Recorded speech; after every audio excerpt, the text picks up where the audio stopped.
Audit Office, the Major Projects Authority, and I think it's about time that our government actually cancelled this project and said it is not value for money. There is a better way of spending 50 to 80 billion pounds. The final bill for policing the International Bilderberg Conference at the Grove near Watford has been revealed as £990,000. Hertfordshire Police have confirmed the event's organisers, which include some of the richest figures in world business and politics, have made a contribution of £500,000. They're asking the Home Office to cover the shortfall, although it's understood that £38,000 of that figure is VAT, which can't be recovered. It's emerged the man behind a new sex club in Milton Keynes was deemed unfit to run a similar venue 2 years ago.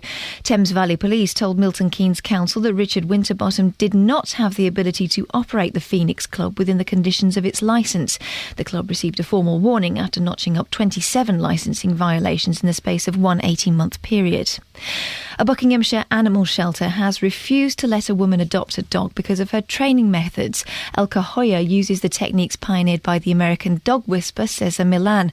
She says that when she employed his restraining method to one of her dogs in front of her staff at the Stokenchurch Dog Rescue, they clearly didn't approve. Miss Hoyer believes the situation could easily have been avoided. I don't have an issue with what they think is right or wrong, because we all have our own opinions.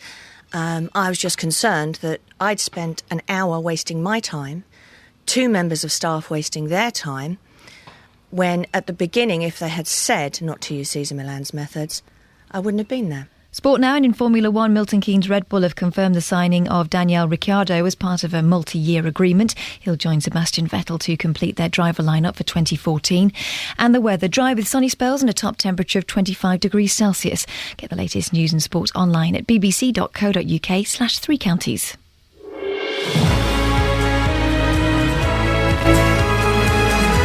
Someone's been fiddling with all my knobs. All my knobs are in the wrong place. Apologies in advance for any technical mishaps. I assume no responsibility. It's not because I'm cat-handed. Can you still say cat-handed? You probably can't. I'm not sure you can. There's probably some disability charity somewhere phoning up BBC Three Counties or Ofcom now to complain. Ah, well, what can you say these days, huh? Hey, Ron Atkinson? Right, 3 minutes past 6. I think it's Tuesday. It's the 3rd of September. Lots in the show this morning. Are you ready? I'm not sure I am, but we'll have a darn good go at it. Now, as we know, there's still not a great deal of cash sloshing around the UK, but Herts County Council is planning to spend, get this, £350,000 on, anybody? 24 new road signs. 24 new road signs. Well, I put it to you, it's a waste of money. And haven't we got enough road signs already? It seems that the man who's running the new sex club in Milton Keynes was deemed unfit to run a similar venue 2 years ago. That was according to Thames Valley Police. Well, is there anything wrong with sex clubs, really? Aren't we getting our knickers in a twist? Or in an untwist and then removal? And is it OK to pin down a dog if it does something wrong, or shock it with an electric collar? Well, that's a technique used by a trainer known as the dog whisperer, but it appears his techniques have stopped a Buckinghamshire woman adopting a new dog. How tough do you need to be when you're training your animals? Facebook.com/BBC3CR. You can send me a text, 81333. Start your text 3CR, or give me a phone call, please. 08459 455 555. Across beds, hearts and bucks. This is BBC Three Counties Radio. Now, apropos of nothing, just the other week I was driving along and I was thinking to myself, there are too many road signs. This is how boring I am. I genuinely had this thought and counted the road signs down the street. There are too many. There are speed signs when really you should know the speed of the roads. There are signs telling you that there might be cameras ahead. There's a left bend coming up. It's just too many signs. The towns, you're entering this town. Well, 24 new... We're going to get more signs in Hertfordshire. 24 new road traffic signs giving general road safety advice to drivers are being planned in Hertfordshire at a cost of more than £350,000. 9 signs are planned for Hatfield and another 9 for Welwyn, with a further 6 signs expected to be installed in Potters Bar early next year. Each notice costs about 12 grand, with a further cost of £3,800 needed for installation. So that's just under 16 grand per sign. I could knock you up a sign for, I could probably do it for 200 quid. And that, I'm still doing well out of that. Are these signs really necessary? And are they a good use of taxpayers' money? 08459 455 555. Richard Bullen is trustee of the Campaign to Protect Rural England. Richard, what do you think about these signs? Are they necessary? I'm not a road safety expert, but the County Council does have these people, and it's up to them to ensure that these road signs are truly necessary, and that need is demonstrated and evidence-based. Like everything else, only evidence. Not because you've got the money, we could put a new sign in because you've got the money. No. You must have, a clear audit of what is needed, and that audit should include making sure that these signs don't proliferate. There always seems to be a pot of money put in a new sign, but no money to maintain existing signs or remove those which are now redundant. So making sure that the signs are appropriate, not only for the need, but for the location where they're going in. We don't want the countryside spoiled by massive gantries displaying pointless information. No, we don't want that. When you say necessary, what's your definition of necessary? Well, as you said, it's up to road users to know what the speed limit is. And I may say I know of a static road sign showing the speed limit, which is completely obscured by trees. So this maintenance issue is very real. But also on country lanes. Country lanes, as we all know, are often bends followed by straights followed by bends. Now, you can't put a hazard sign up every time there's a bend. It's for road users to anticipate the conditions of the roads.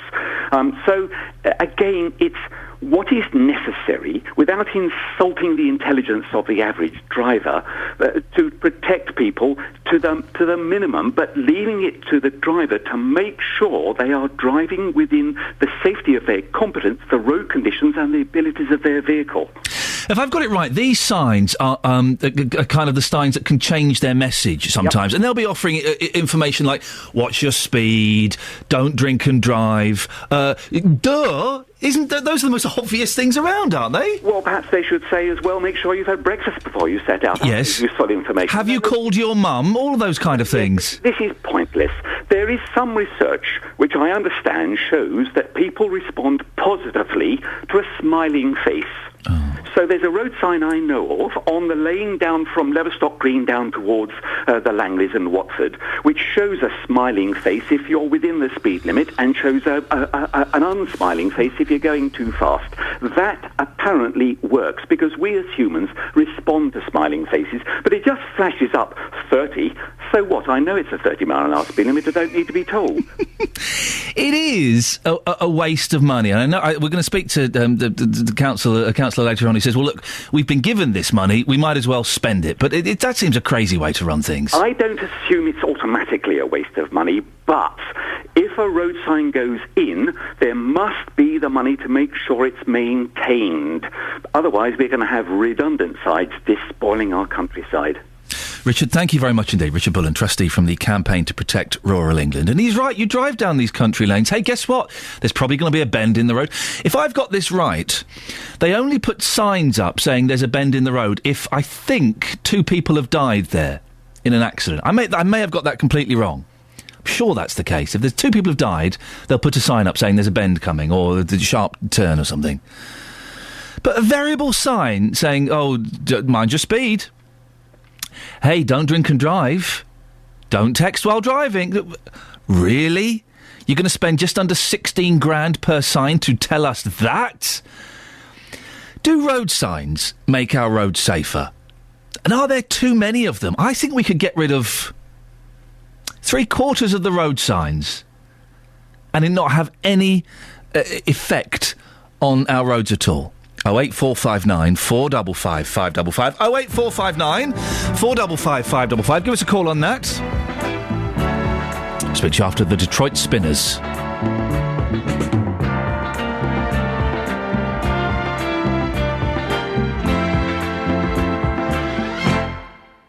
When I was 17, I ran away from home and from everything I had ever known. I was sick and tired, living in a town filled with narrow minds and hate.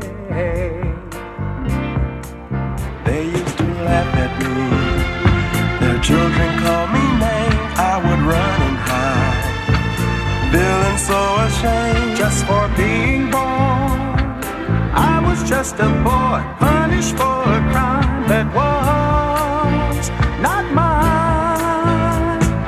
Life ain't so easy when you're a ghetto child. Oh baby, life ain't so easy when you're a ghetto child.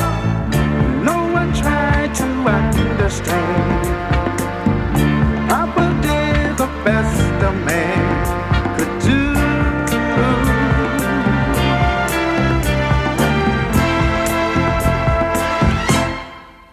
A child reality is paid for by his folks' fancy fairy tale, all bought and sold by those who can well afford. Time to make believe, childhood dreams can still come true.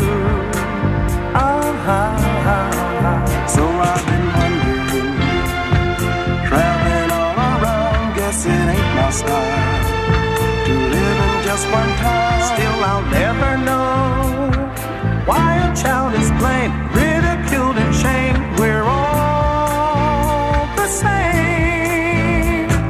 Life ain't so easy when you're a ghetto child. I'm a witness battle. Life ain't so easy when you're a ghetto child. Yeah.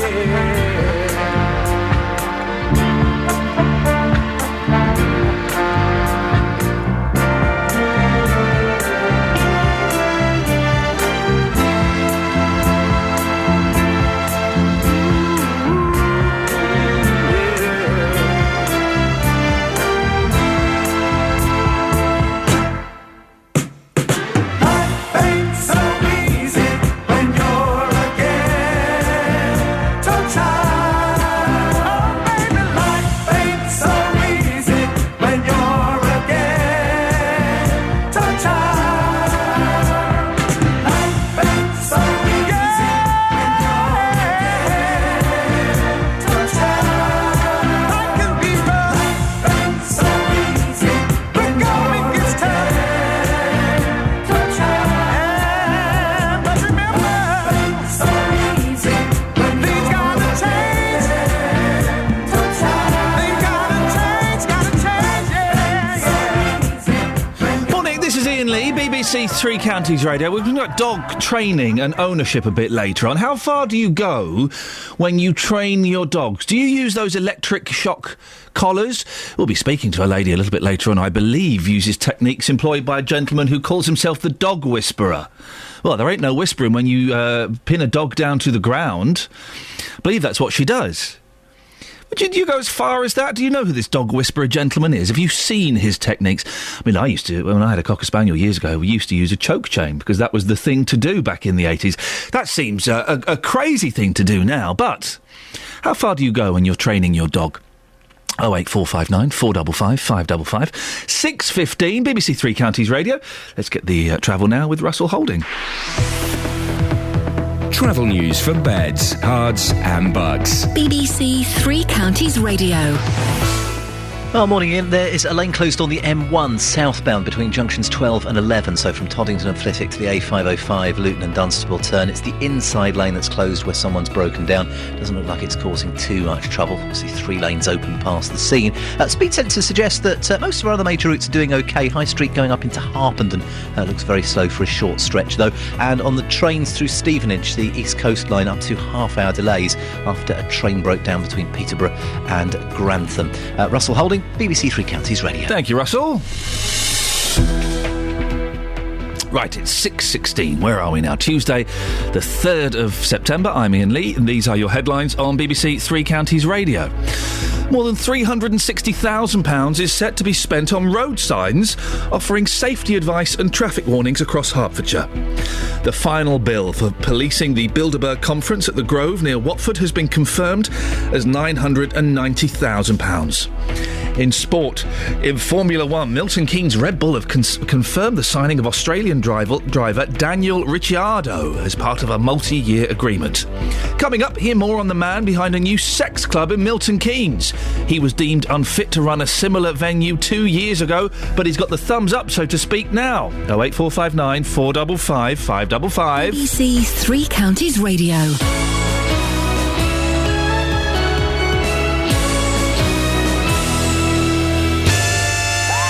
This week on EastEnders. This might not be any more business, but are you doing a deal with Carl? Yeah, you're right, ain't any your business. The boys are battling. You think you're funny, do you? Sending flowers around at my house? What do you think, you're a big man? Battling over business and love. What are you going to do, carry this through to the bitter end? Yeah, bitter end. Sounds good to me. But there's only room for one top dog in Albert Square. Carl, what are you doing? What are you doing? EastEnders continues tonight at 7:30 on BBC One and BBC One HD. Why?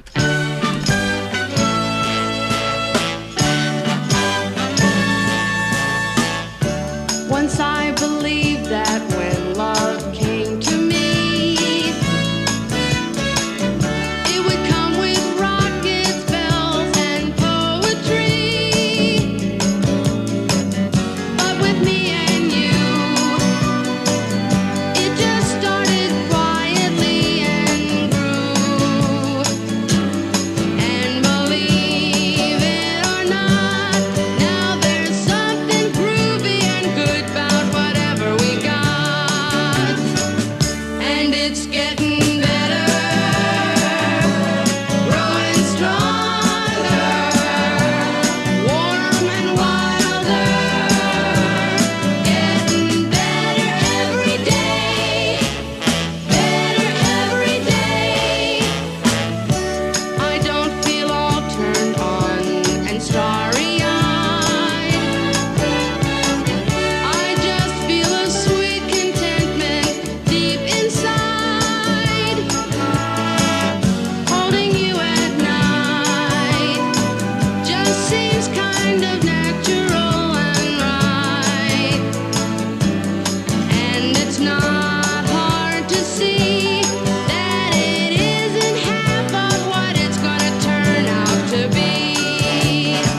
'Cause it's getting better, growing stronger, warm and wilder, getting better every day, better every day.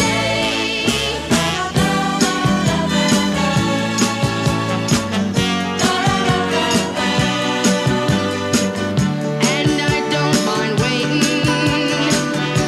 I don't mind waiting, 'cause no matter how long it takes, the two of us know that it's getting better, growing stronger, warm and wilder, getting better every day, better every day,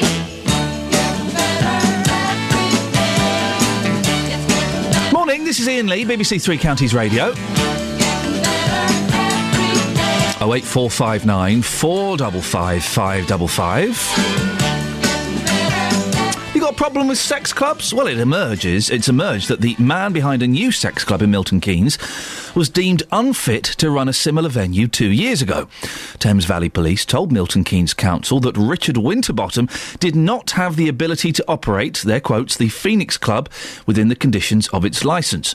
The council review that followed led to Mr Winterbottom receiving a formal warning for a total of 27 licensing violations over an 18-month period. Well, our reporter Craig Lewis joins me now. Craig, what kind of violations are we talking about here?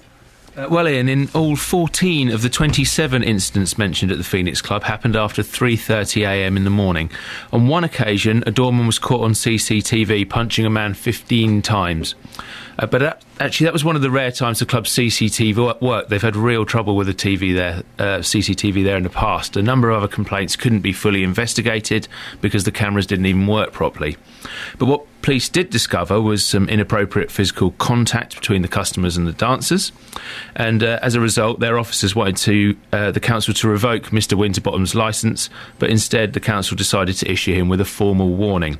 They imposed a number of conditions on the club, including making sure the CCTV was compliant and that all regulated activity finished by 3:30 and the club was closed at 4. So how did his plans for the Winter Gardens get through? It's quite a long list of misdemeanours.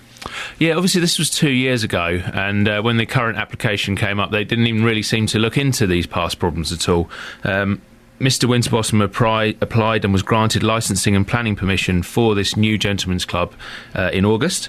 It's going to feature full nudity, serve alcohol until 4:30 in the morning, and doors will close at 5, so actually later than the conditions that were imposed 2 years ago on the Phoenix. Mr Winterbottom wants to move into Winter Gardens as Phoenix has had to close while the Leisure Plaza in Milton Keynes is refurbished. The application was actually waived through the licensing process because Milton Keynes Council didn't have any objections. But at the planning stage, it was opposed by businesses such as the Holiday Inn, Argos, and by Central Milton Keynes Town Council, and local councillors even objected as well. But the council couldn't find any reason to turn it down on planning grounds, so the application was approved. Did the council not take the previous warning into consideration when granting Mr Winterbottom this new licence? Well, that's an interesting one. I spoke to the chairman of the Development Control Panel, which passed the planning side of this application, a chap called Councillor Mick Legg, after that decision had been made, and he said at that time he had no knowledge of any problems at all at the Phoenix Club, so he didn't even know about this. He's since told me that previous warning wouldn't have made any difference at the planning stage, but he thinks it could have been considered at licensing. The big issue now is that council officers passed that licensing application without even putting it in front of councillors on the licensing committee, and critics of the sex club are calling that undemocratic. The council itself is happy the 2011 complaint was treated very seriously at the time and was dealt with at that point. And it said it had no subsequent reports of complaints at the club and that the recent application was approved in consultation with Thames Valley Police. So what happens now? Well, as I say, critics are angry, but there may be very little they can do. The club has already been given these permissions to go ahead. The council were happy its procedures were followed, and it looks like it's going to happen there. What may be interesting is that Milton Keynes Council is set to review its procedures on licensing sexual establishments next year. That might be too late to make any difference here, but they may well decide to introduce new rules that would make it very hard for further sex establishments to make their home in Milton Keynes. And have you managed to speak to Mr Winterbottom? I've tried to contact Mr Winterbottom and his legal representatives on a number of occasions. They've always declined to comment, and actually on this latest occasion, I didn't even have a phone call back from them. Craig, thank you very much indeed. That's our reporter, Craig Lewis. Well, this kind of... let's open this up a little bit, shall we? As you heard there at the end, Craig saying there could be new licensing laws from Milton Keynes Council, which would possibly make it harder for further sex establishments to open up in Milton Keynes. Do we get our knickers in a twist about these sex clubs and these lap dancing clubs? I remember the one in Ampthill, which is long gone now, and there are all these places. Do we really get too upset about these? Is there any harm in a lap dancing club? A sex club is slightly misleading. There aren't people in there having intercourse. It's not what it's about. Girls stripping off, doing a little bit of a dance. Have you got a problem with that? Do you think it's demeaning and it's vulgar and we're better than that? If it's done behind closed doors, everyone's willing and compliant, is there a problem? 08459 455 555.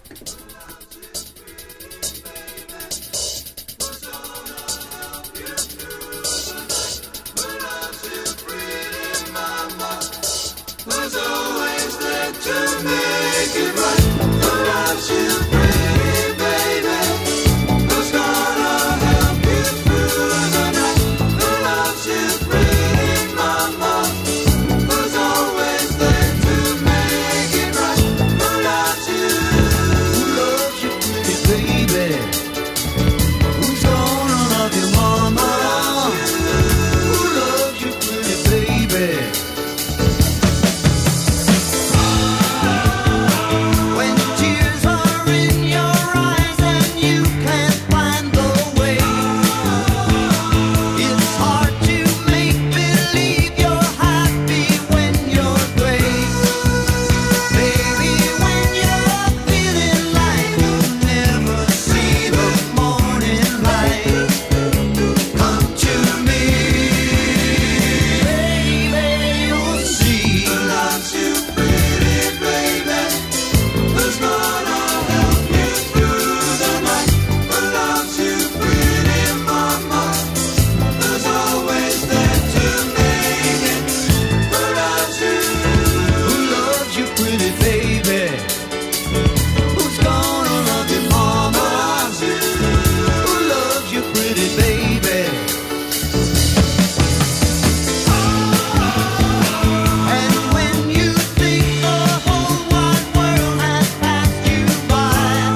Lee, BBC Three Counties Radio. We'll be talking about dog training soon. Are you aware of this Caesar Milan, the dog whisperer? Well, I don't think it's necessarily whispering he does when he's pinning the dogs to the ground.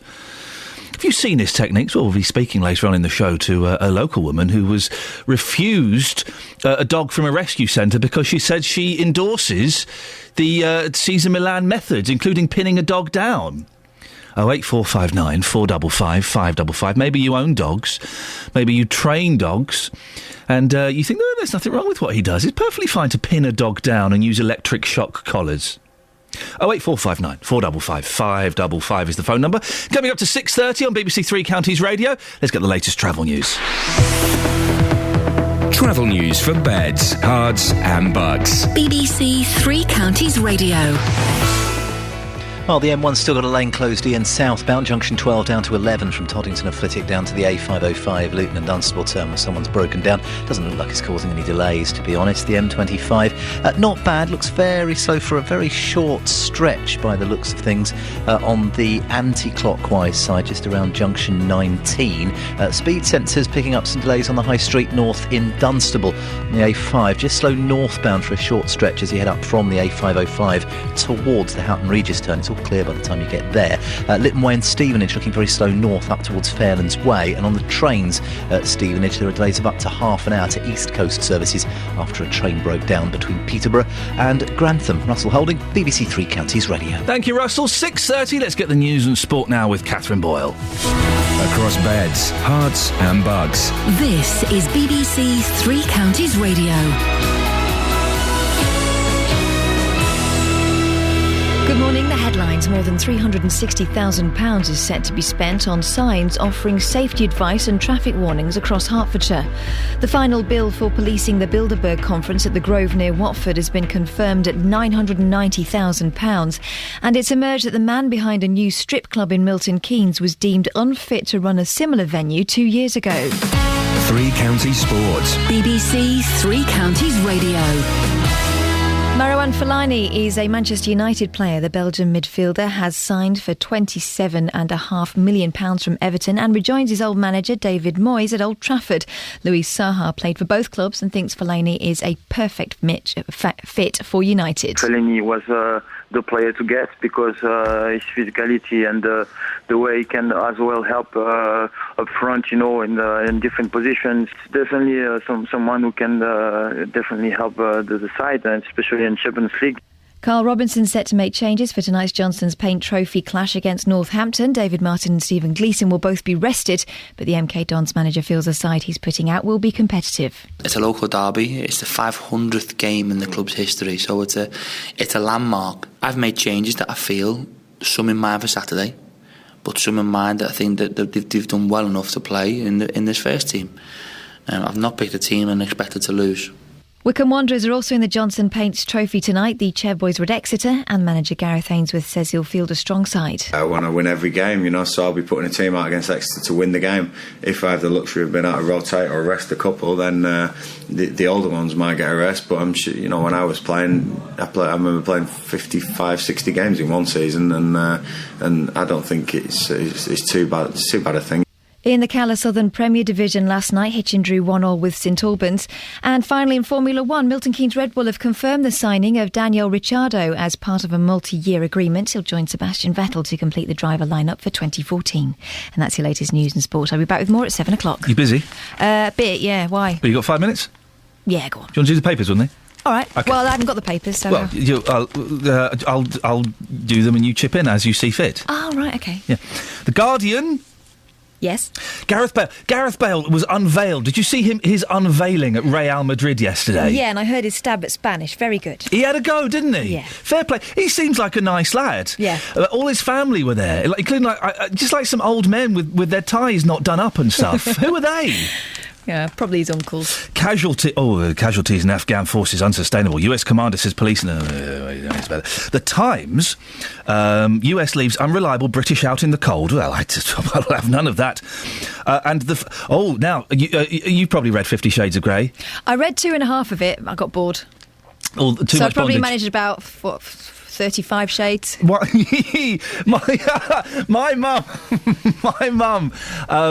she's not very well, so she can't read particularly well on her own. She can't see very well, and she has a woman that comes into her care home and reads for her. And my mum gets very angry. And I went round and she was in effing and jeffing. I said, what's wrong? I'm furious. The staff here are rubbish. I said, Mum, calm down and tell me what the problem is. We'll sort it out. Well, this stupid woman that comes and reads to me. We finished the Rod Stewart book, which I'm sure is quite mucky itself. She wouldn't read. She refused to read my second book. I said, well, Mum, what is the book? 70 Shades of Blue. I went, right. It's 50 Shades of Grey. She's well within her rights not to want to read that to you mucky pup. I'd read it to her. Well, she wanted me to read it. There's all kinds of wrong there. No, can I tell this story about my mother? Let me just... okay, yes, I can just, if I rephrase some of it. I took her for a medical trial. She got to try cannabis, on the NHS. And I had to ask her all these questions and fill in this questionnaire. And it was like, about how is your health? Do you feel much pain? And then it got to two questions. And I said, Mum, I'm going to ask you these two questions, okay? And then we are never going to mention these questions ever again in our lives. Oh, no. Right? Yeah. When was the last time you had sex? When was the last time you achieved an... No, you didn't! I had to ask my mum! Oh, dear, I'm still in therapy about it. Did she give you the info? Yes, she did, and boy, it was surprising. You can't unhear that, can you? The Independent has voted... The papers are very boring today. The papers are very boring, until you get to the Express, who've got Princess Diana in the front. Well done, them. What's the latest health cure? They haven't got a health cure on the front because their health cure has been replaced. Oh, no, hang on. No, it's dementia, if you look inside. All right. But the health cure has been replaced by the list of who is appearing in this year's Strictly Come Dancing. Oh, flipping it. Susanna Reid's on the front. I like her. I like Susanna Reid, and she once messaged me on Facebook, so I like her even more. Okay. Abby Clancy's in there. Mm. She's a tall model. Sophie Ellis-Bextor is in there. All right, yes. She had a pop song 5 years ago. And her mum was on Blue Peter. Her mum was on Blue Peter. Her mum got sacked from Blue Peter for... being pregnant. Yes, whilst unmarried. Mm-hmm. Rachel Riley is on there. She's good at maths. She's the countdown lady.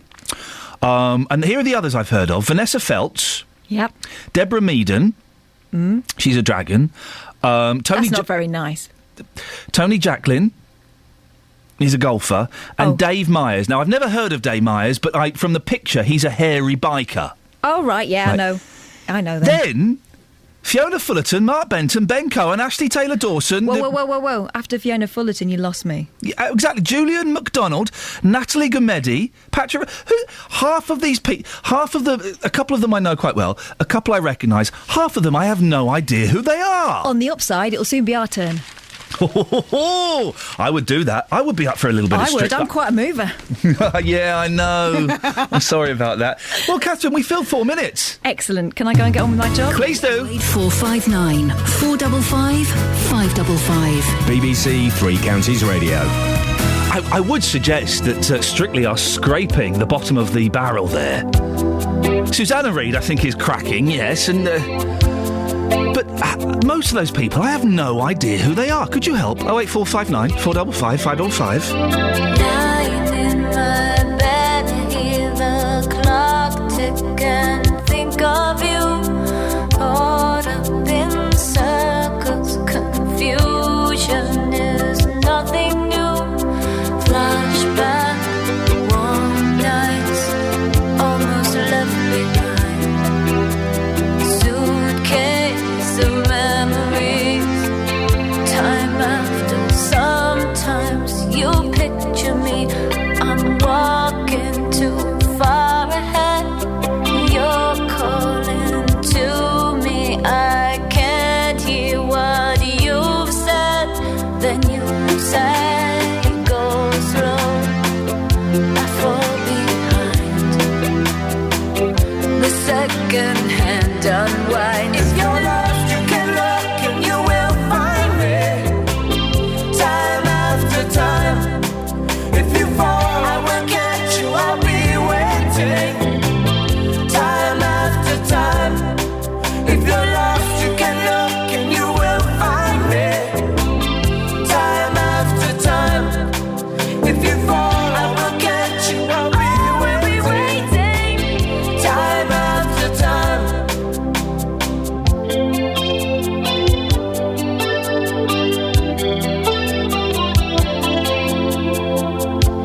second-hand unwind. If you're lost, you can look and you will find me.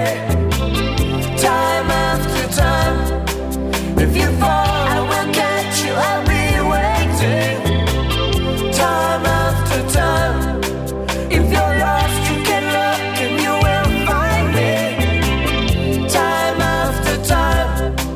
If you fall, I will catch you, I'll be waiting. Time after time. Time after time. Time after time. Time after time. Time after time. Morning, Iain Lee, BBC Three Counties Radio, 08459 455 555. Hey, here's a question. Would you holiday in Hertfordshire? No, don't laugh. Why are you laughing? Naughty. A campaign has been launched to get the county voted as the UK's top tourist destination. Stop it. Stop it. It's already been shortlisted in the British Travel Awards. I assume that was before Hatfield was voted the ugliest town in the UK. Well, Sophie Solaria has been doing her best bit of radio journalism stuff and finding out if you'd holiday in Hertfordshire. Sophie, you enjoy a holiday. It's very rarely I see you at work these days, as you're normally out and about. Would you consider holidaying in Hertfordshire? Oh, I don't know. Nah. Why not? I mean, listen, Hertfordshire is a nice place. It's got some great places in it. Of course it has. But to try and make it a premier holiday destination sounds a little bit churlish. Well, this is it, isn't it? I mean, I'd prefer to go to Devon, I think. There's some sea there. I'm not a fan of holidaying in the UK. A weekend away. Listen, a nice weekend away. Go on a Friday morning or a Friday after work, and if you come back on a Sunday or if you can, on Monday. Wonderful, lovely, perfect. Stay in a nice country hotel. Go for long walks and a nice pub lunch. But any longer than that. Yeah, I know. I agree. But we've got to support UK tourist trade, don't we now? No. Oh, yeah, I think we have to. Do we? Is that the official BBC line? Mandatory. Oh, in that case, if it's the BBC line, then I wholeheartedly support it. You've been talking to people, haven't you? Yeah, nobody really wants to go to Hertfordshire either, Ian. Listen. Would you holiday in Hertfordshire? No. You've got a week's leave. You could go to Tring, St Albans. No. Hate Hertfordshire. Why do you hate Hertfordshire? From Luton Town. What does that even mean?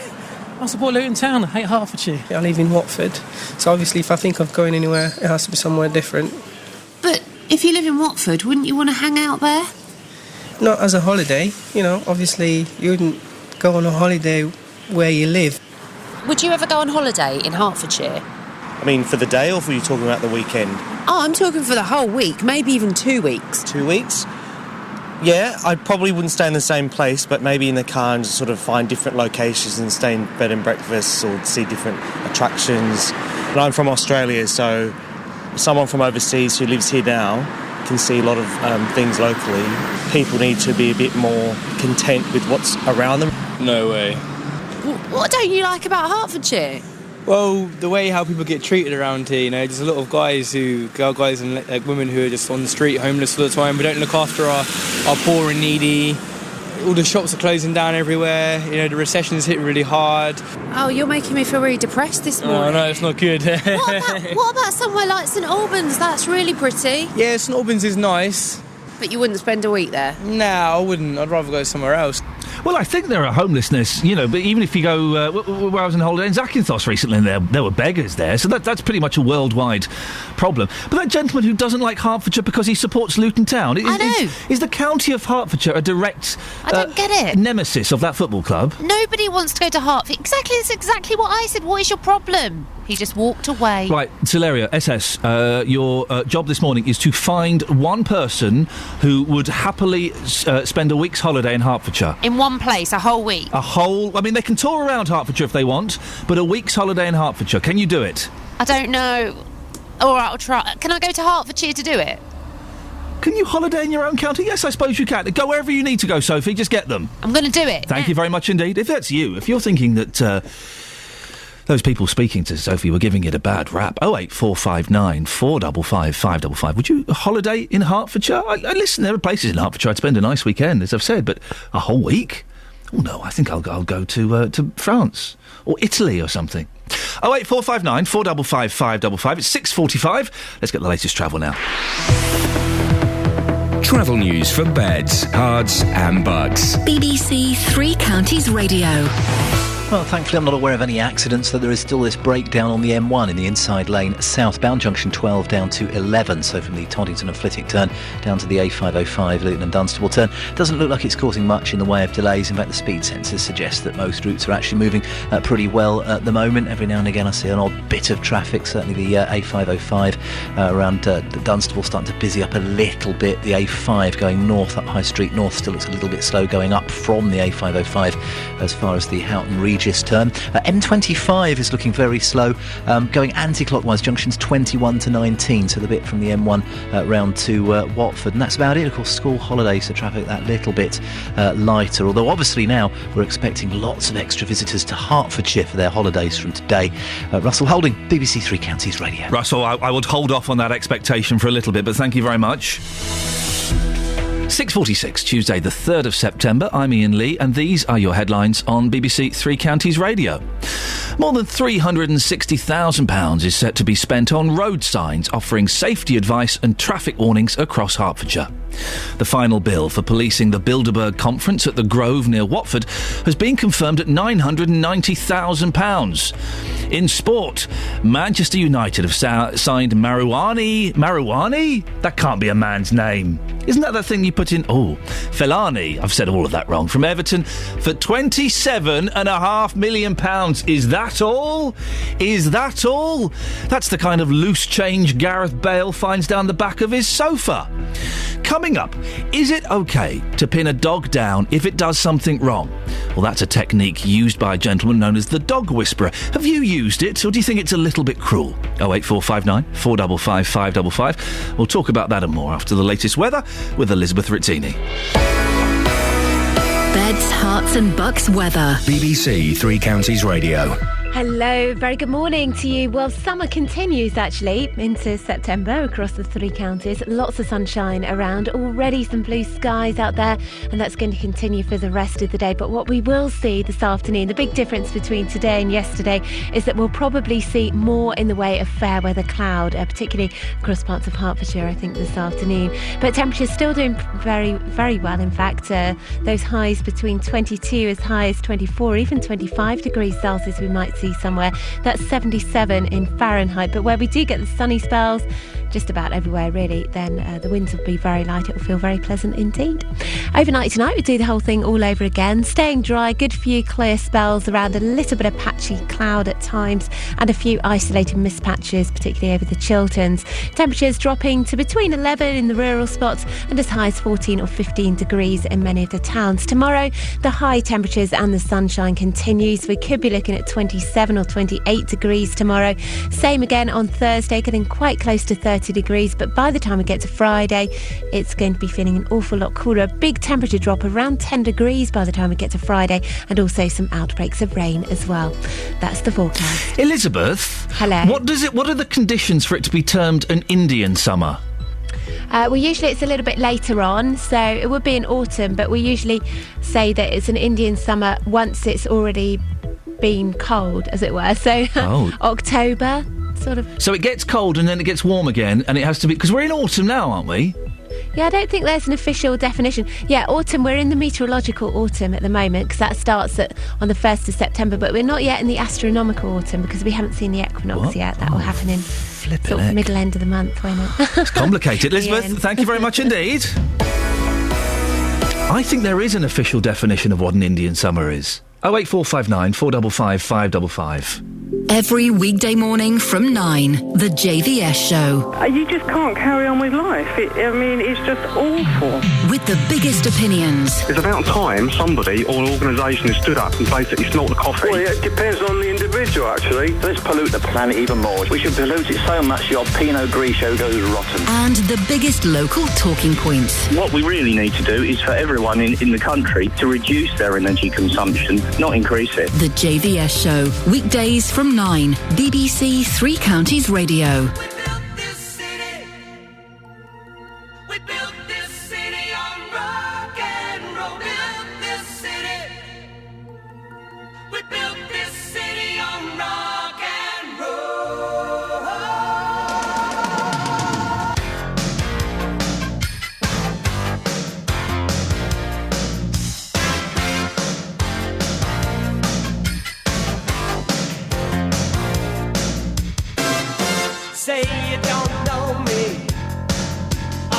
recognize my face. Say you don't care who goes to that kind of place. Knee deep in the hoopla, sinking in your fight. Too many runaways eating up the night. Marconi plays the mama. Listen to the radio. Don't you remember? We built this city. We built this city on rock and roll. We built this city. We built this city on rock and roll. Built this city. We built this city on rock and roll.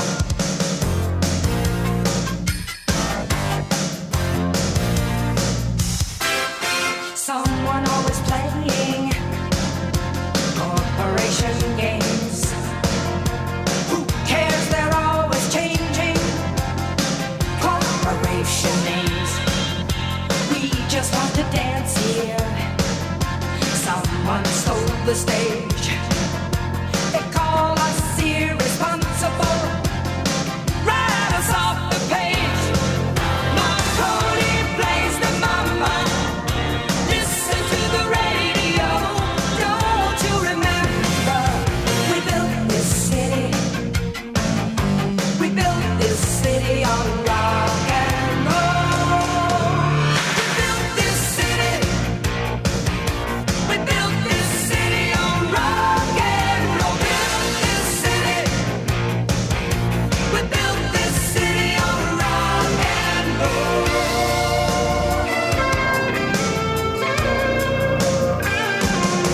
It's just another Sunday in a tired old street. Police have got the chokehold. And we just lost the beat. Who counts the money underneath the bar? Who rides the wrecking ball into our guitars? Don't tell us you need us, 'cause we're the simple fools looking for America, crawling through your schools. Looking out over that Golden Gate Bridge on another gorgeous sunny Saturday, and I'm seeing that bumper to bumper traffic. Don't you remember? It's your favorite radio station in your favorite radio city, the city by the bay, the city that rocks, the city that never sleeps. I want more songs where you hear a little bit of radio in the background like that.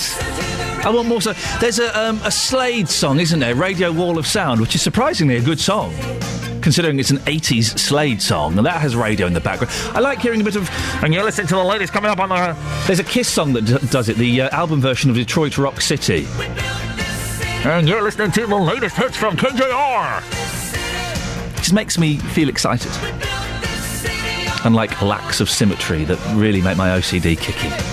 Hey, a bucket... Hey, is that how you start a news story on the BBC? Is that what Victoria Derbyshire or Stephen Nolan would do on 5 Live? Hey, here's a story. A Buckinghamshire woman who uses a controversial form of dog training pioneered by the TV dog whisperer Caesar Milan has been told she will not be allowed to adopt a dog from a rehoming centre in the county. Elka Hoyer was visiting Stokenchurch Dog Rescue with her 5 other dogs.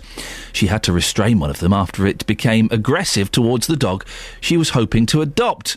Well, our reporter Richard Williams has been to meet Elka at her home in Buckinghamshire.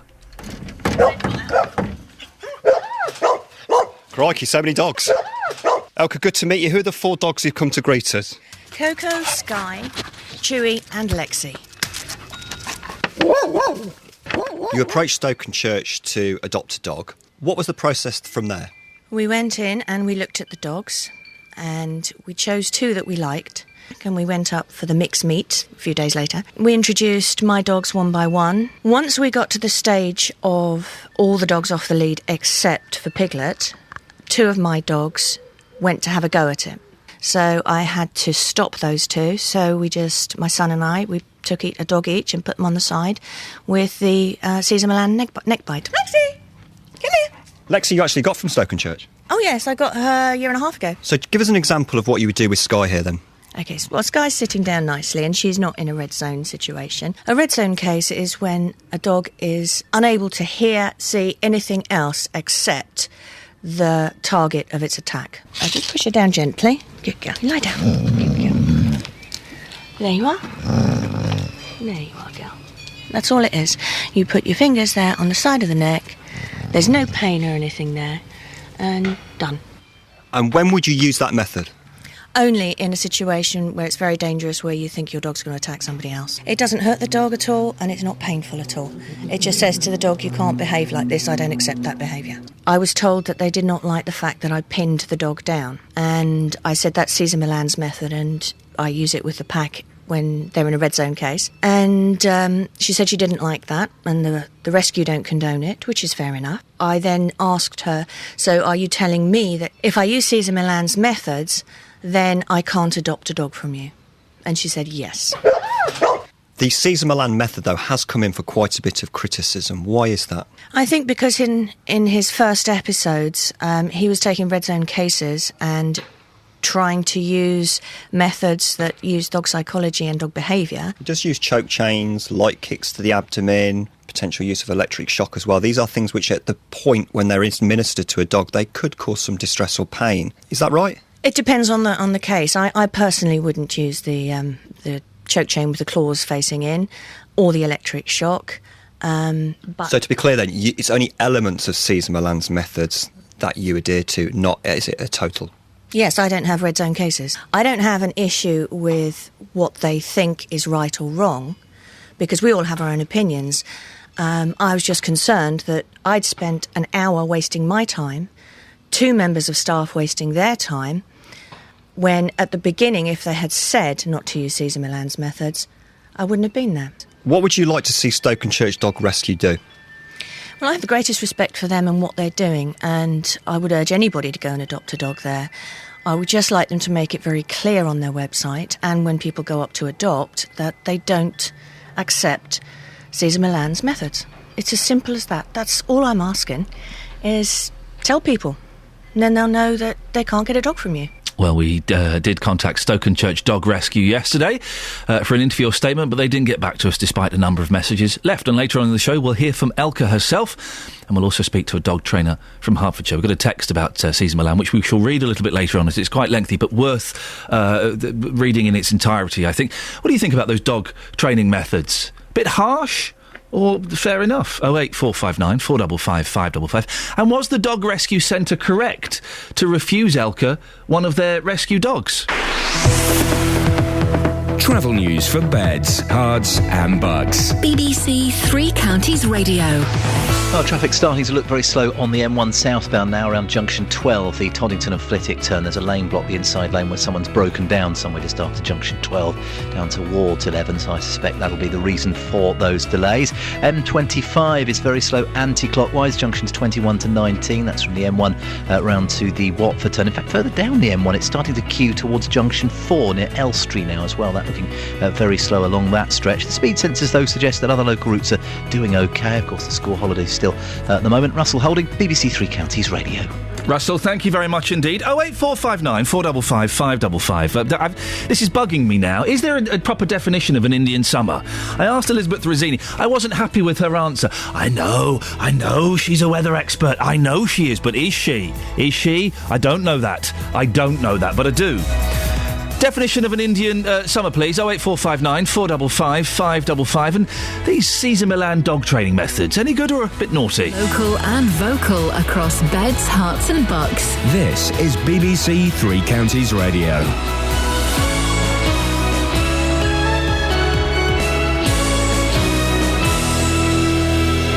Good morning, it's 7 o'clock. The headlines. Hundreds of thousands spent on road signs in Hertfordshire. Bilderberg bill more than £900,000. And dog trainers' methods too brutal for Bucks Rehoming Centre. BBC Three Counties Radio. The Campaign for the Protection of Rural England is criticising the decision to spend £360,000 on traffic information signs in Hertfordshire. The County Council will use a government grant to install 24 variable displays across Hatfield, Welwyn and Potters Bar. Speaking earlier to Iain Lee, the CPRE's Richard Bullen suggested the council may be spending for spending's sake. Not because you've got the money, we could put a new sign in because you've got the money. No. You must have, a clear audit of what is needed. There always seems to be a pot of money put in a new sign, but no money to maintain existing signs or remove those which are now redundant. We don't want the countryside spoiled by displaying pointless information. No, we don't want that. The final bill for policing the International Bilderberg Conference at the Grove near Watford has been revealed. Here's more from Lorna Hankin. Hertfordshire Police have confirmed the cost came to £990,000. £500,000 was contributed by the organisers of the event. They are asking the Home Office now to cover the shortfall, although it's understood that £38,000 is in VAT, which they can't recover. It's emerged the man behind a new strip club in Milton Keynes was deemed unfit to run a similar venue 2 years ago. Thames Valley Police told Milton Keynes Council that Richard Winterbottom did not have the ability to operate the Phoenix Club within the conditions of its licence. The club received a formal warning after notching up 27 licensing violations in the space of one 18-month period. Police are appealing for witnesses to an assault in Stevenage which has left a man with serious head injuries. The 42-year-old was attacked in the early hours of Saturday morning as he used an underpass near the Coach and Horses pub on the High Street. A Buckinghamshire animal shelter has refused to let a woman adopt a dog because of her training methods. Helga Hoyer uses the techniques pioneered by the American dog whisperer Cesar Millan. She says that when she employed his restraining method on one of her dogs in front of staff at the Stokenchurch Dog Rescue, they clearly didn't approve, and she believes the situation could easily have been avoided. I don't have an issue with what they think is right or wrong, because we all have our own opinions. I was just concerned that I'd spent an hour wasting my time, 2 members of staff wasting their time, when at the beginning, if they had said not to use Cesar Millan's methods, I wouldn't have been there. In sport, in Formula One, Milton Keynes Red Bull have confirmed the signing of the Australian driver Daniel Ricciardo as part of a multi-year agreement. And the weather, dry with sunny spells and a top temperature of 25 degrees Celsius. That's 77 Fahrenheit. Get the latest news and sport online at bbc.co.uk/3 counties. I've just wasted an hour of my time. I'm not complaining. And an hour of yours. Are you complaining? Morning, this is Iain Lee, BBC Three Counties Radio. It's 3 minutes past 7 on Tuesday, the 3rd of September. Don't panic, mums and dads, don't panic. They go back tomorrow. Oh, yes, they go back. Life continues, resumes where it ended. Looking forward to that, getting rid of them, sending them back? Yes, you are, of course you are. Lots coming up on the show this morning, including, well, there's not a lot of money, is there, going around in the UK at the moment, but Herts County Council is planning to spend more than £350,000 on how many new road signs? How many? I'll tell you in a minute. You'll be shocked, I think.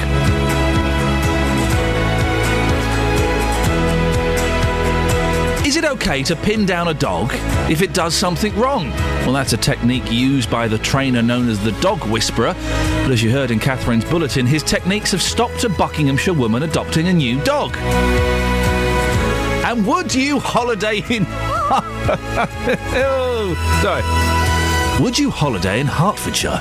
A campaign's been launched to get the county voted as the UK's top tourist destination.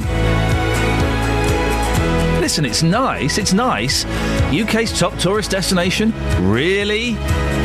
Really?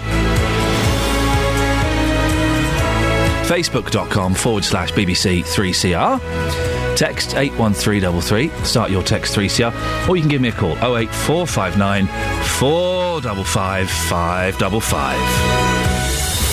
Across beds, hearts and bucks. This is BBC Three Counties Radio. I'll tell you just how many road signs Hertfordshire is going to get at a cost of more than £350,000 in a minute. Before that, though, Ray's in Luton. Good morning, Ray. Oh, Ray's disappeared. Ray! Ray, are you there? Oh. Ray! Hello! It's you and not me. No, it's you, not me. No, it's you. To you, to me. It's not me, Ray, it's you. No, it's you. Ray, it's you. No. Quick, I can hear a dog barking. Push that dog down on the floor and kick it in the abdomen. It's always. I don't treat my dogs like that. Oh, well, it sounds like you should do. It sounds like a violent, vile beast. What kind of dog is it? Listen, I've got two Jack Russells, a big one and a little baby one that's only 6 weeks old. Electric shock it now. Just a minute, I've lost my page now. What are you mucking me about? Sorry, what? Your page? My page, right. You wanted a definition of an Indian summer. Yes, I did, and this is definitely worth putting the rest of the show on hold for, Ray. Yes. Indian summer. Yes. By Wikipedia Encyclopedia. Wikipedia Encyclopedia? Yeah. Is this a book? Yeah, this is... What?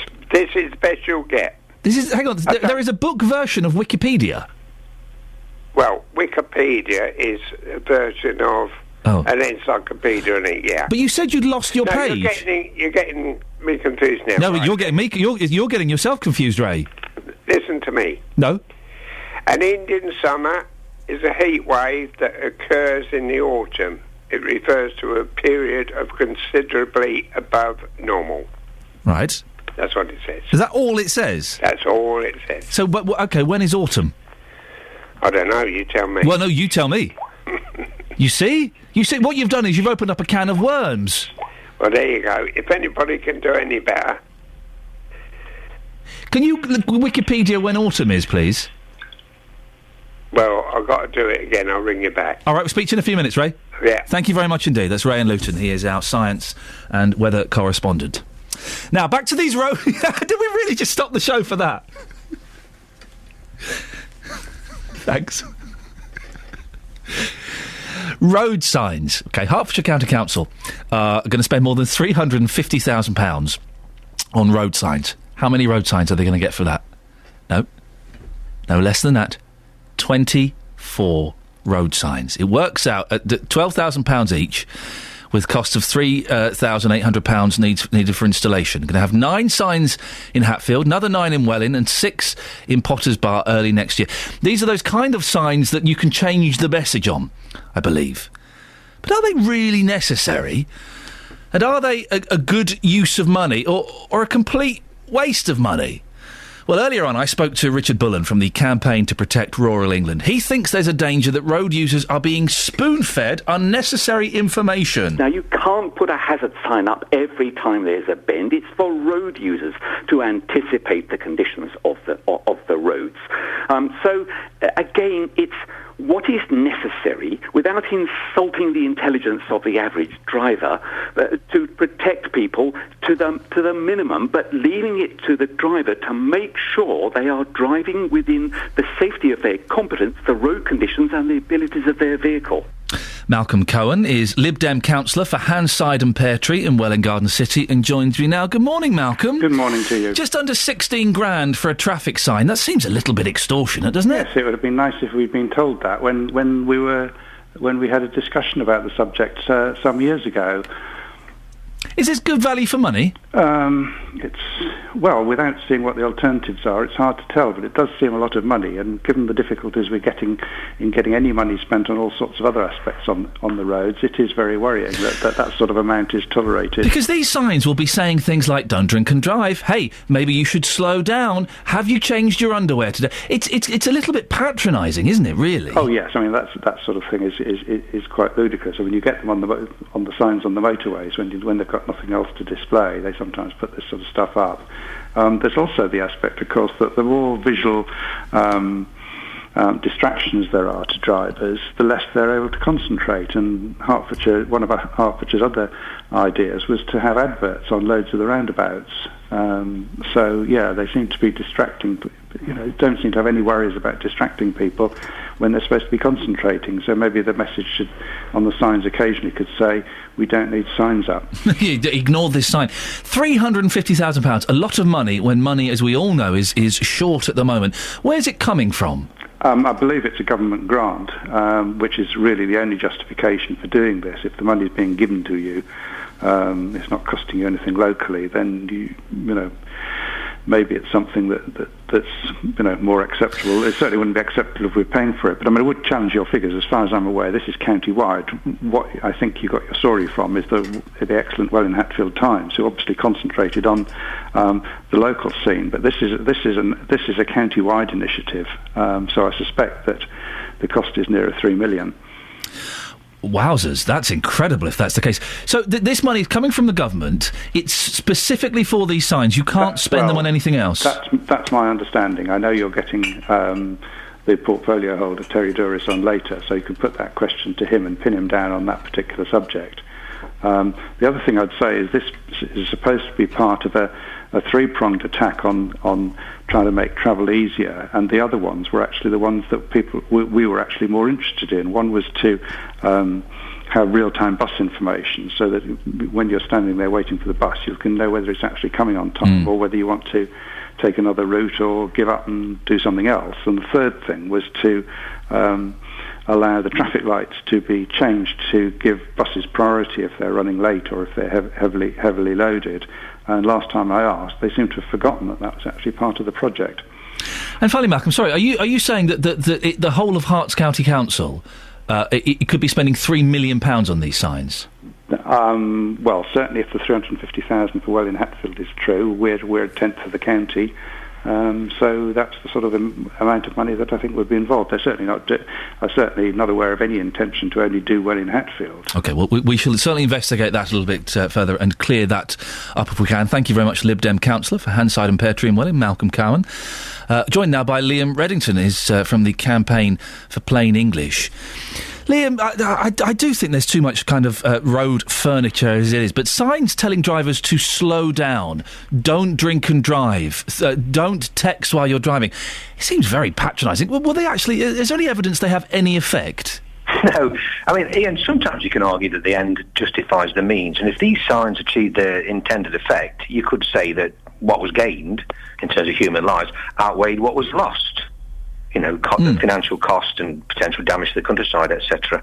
But as I understand it, Iain, they're insipid, bland little notice boards that really at considerable cost, not likely to take anybody's attention. Apart from the one in "Have you changed your underwear?" and I was impressed with that one. Yes, well, I have to just clarify. That was my own suggestion, dear listener. Oh, I thought it was. Herts County Council are welcome to use it if they want. But we see so many signs now. Yes, we've become blind to a lot of them, haven't we? Yeah, especially signs like that. I mean, if you're going to have a sign, the writing on it must be fit for purpose and audience. And as I understand it, the audience, the purpose of these signs is to reduce road casualties, reduce drink driving, speeding, using your mobile. And the audience are exactly those sort of people who are likely to be committing those offences. And they're not going to take any notice of bland little neutral statements like that, are they? I mean, which would you more like to take notice of? Please don't use your mobile, or put down that phone, the cost of the call is likely to be higher than you think. Things like that might have some impact. But these bland little notice boards, we're becoming desensitised to them, to be honest. We're seeing them so often. So it sounds like here they're going to be an absolute waste of money. It's just under 16 grand a sign. It's not the best use of money, is it? Well, as I said a few minutes ago, Iain, if the end did justify the means, they're not expensive. Oh, if you save a life, wonderful, fantastic. Yeah, then you can't right. put a price on that. But I would be very surprised if these did. Well, I totally agree with you, Iain. Are you like me, Liam, that you'd rather... I think we could easily get away with removing 50% of all the signs on the roads at the moment without any negative impact on traffic. I totally agree with you. And think harder about the sort of signs that we do have up. In terms of the impact they're likely to have on people reading them. Liam, thank you very much indeed. Liam Reddington from the Campaign for Plain English. Well, what do you think? I've been looking for a campaign that I should get behind. I think maybe just less road signs is the one. Because it does annoy me. Now I'm a 40-year-old man. I'm an old so-and-so. I know. Sorry, producer Tara, who I believe is approaching 40. I know, I was being polite. She's pushing 50. I am a boring old so-and-so. And it's things like road signs that do wind me up. There are too many of them, aren't they? And 16 grand on a road sign saying, oh, hey, don't text and drive. Slow down. Do we really respond to those? 08459 455 555. 7:15, it's BBC Three Counties Radio. Let's get the latest travel. Travel news for beds, cards and bugs. BBC Three Counties Radio. Well, the M1 is looking very slow south around junction 12, the Toddington and Flitwick turn. The breakdown there's actually gone, so all lanes are back open, but it's starting to look pretty slow from around junction 13 at Bedford down towards there, then further into London just after junction 4. I mentioned a bit earlier I could see a short stretch that looked very slow near L Street. It turns out there was an accident there, very quickly moved to the hard shoulder, but that's what's caused those delays. Various bits of the M25 are beginning to busy up a little bit now, Iain, especially on the anti-clockwise side. It's very slow from around junction 21, just before junction 21, the M1 round to 19 at Watford. The A1 starting to look pretty slow coming towards London in the Stevenage area, and there's a short queue north approaching the Black Cat roundabout. The A505 looks very slow for a short stretch on Offley Road going into Hitchin. Russell Holding, BBC Three Counties Radio. Russell, thank you very much. Right, 7:16. It's Tuesday, the 3rd of September. I'm Iain Lee, and these are your headlines on BBC Three Counties Radio. The Campaign for the Protection of Rural England is criticising the decision to spend £360,000 on traffic information signs in Hertfordshire. It's been confirmed that the final bill for policing the International Bilderberg Conference at the Grove near Watford reached £990,000. In sport, Roger Federer lost in the 4th round of the US Open tennis in New York, beaten in straight sets by Spain's Tommy Robredo. Coming up, hear more on the man behind a new sex club in Milton Keynes. He was deemed unfit to run a similar venue 2 years ago, but he's got the go-ahead now. 08459 455 555. BBC Three Counties Radio.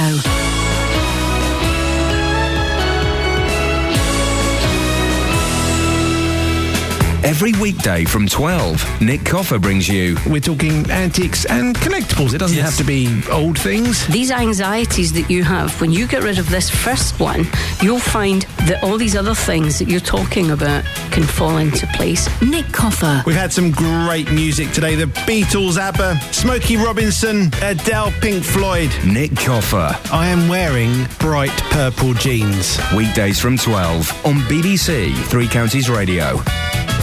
I'm not a fan of Strictly Come Dancing anyway. If they asked me to do it, I'd do it. Definitely. I'd do it. I've turned down others. I've turned down Big Brother and I've turned down the Jungle one. I'd do Strictly. They'd never asked me.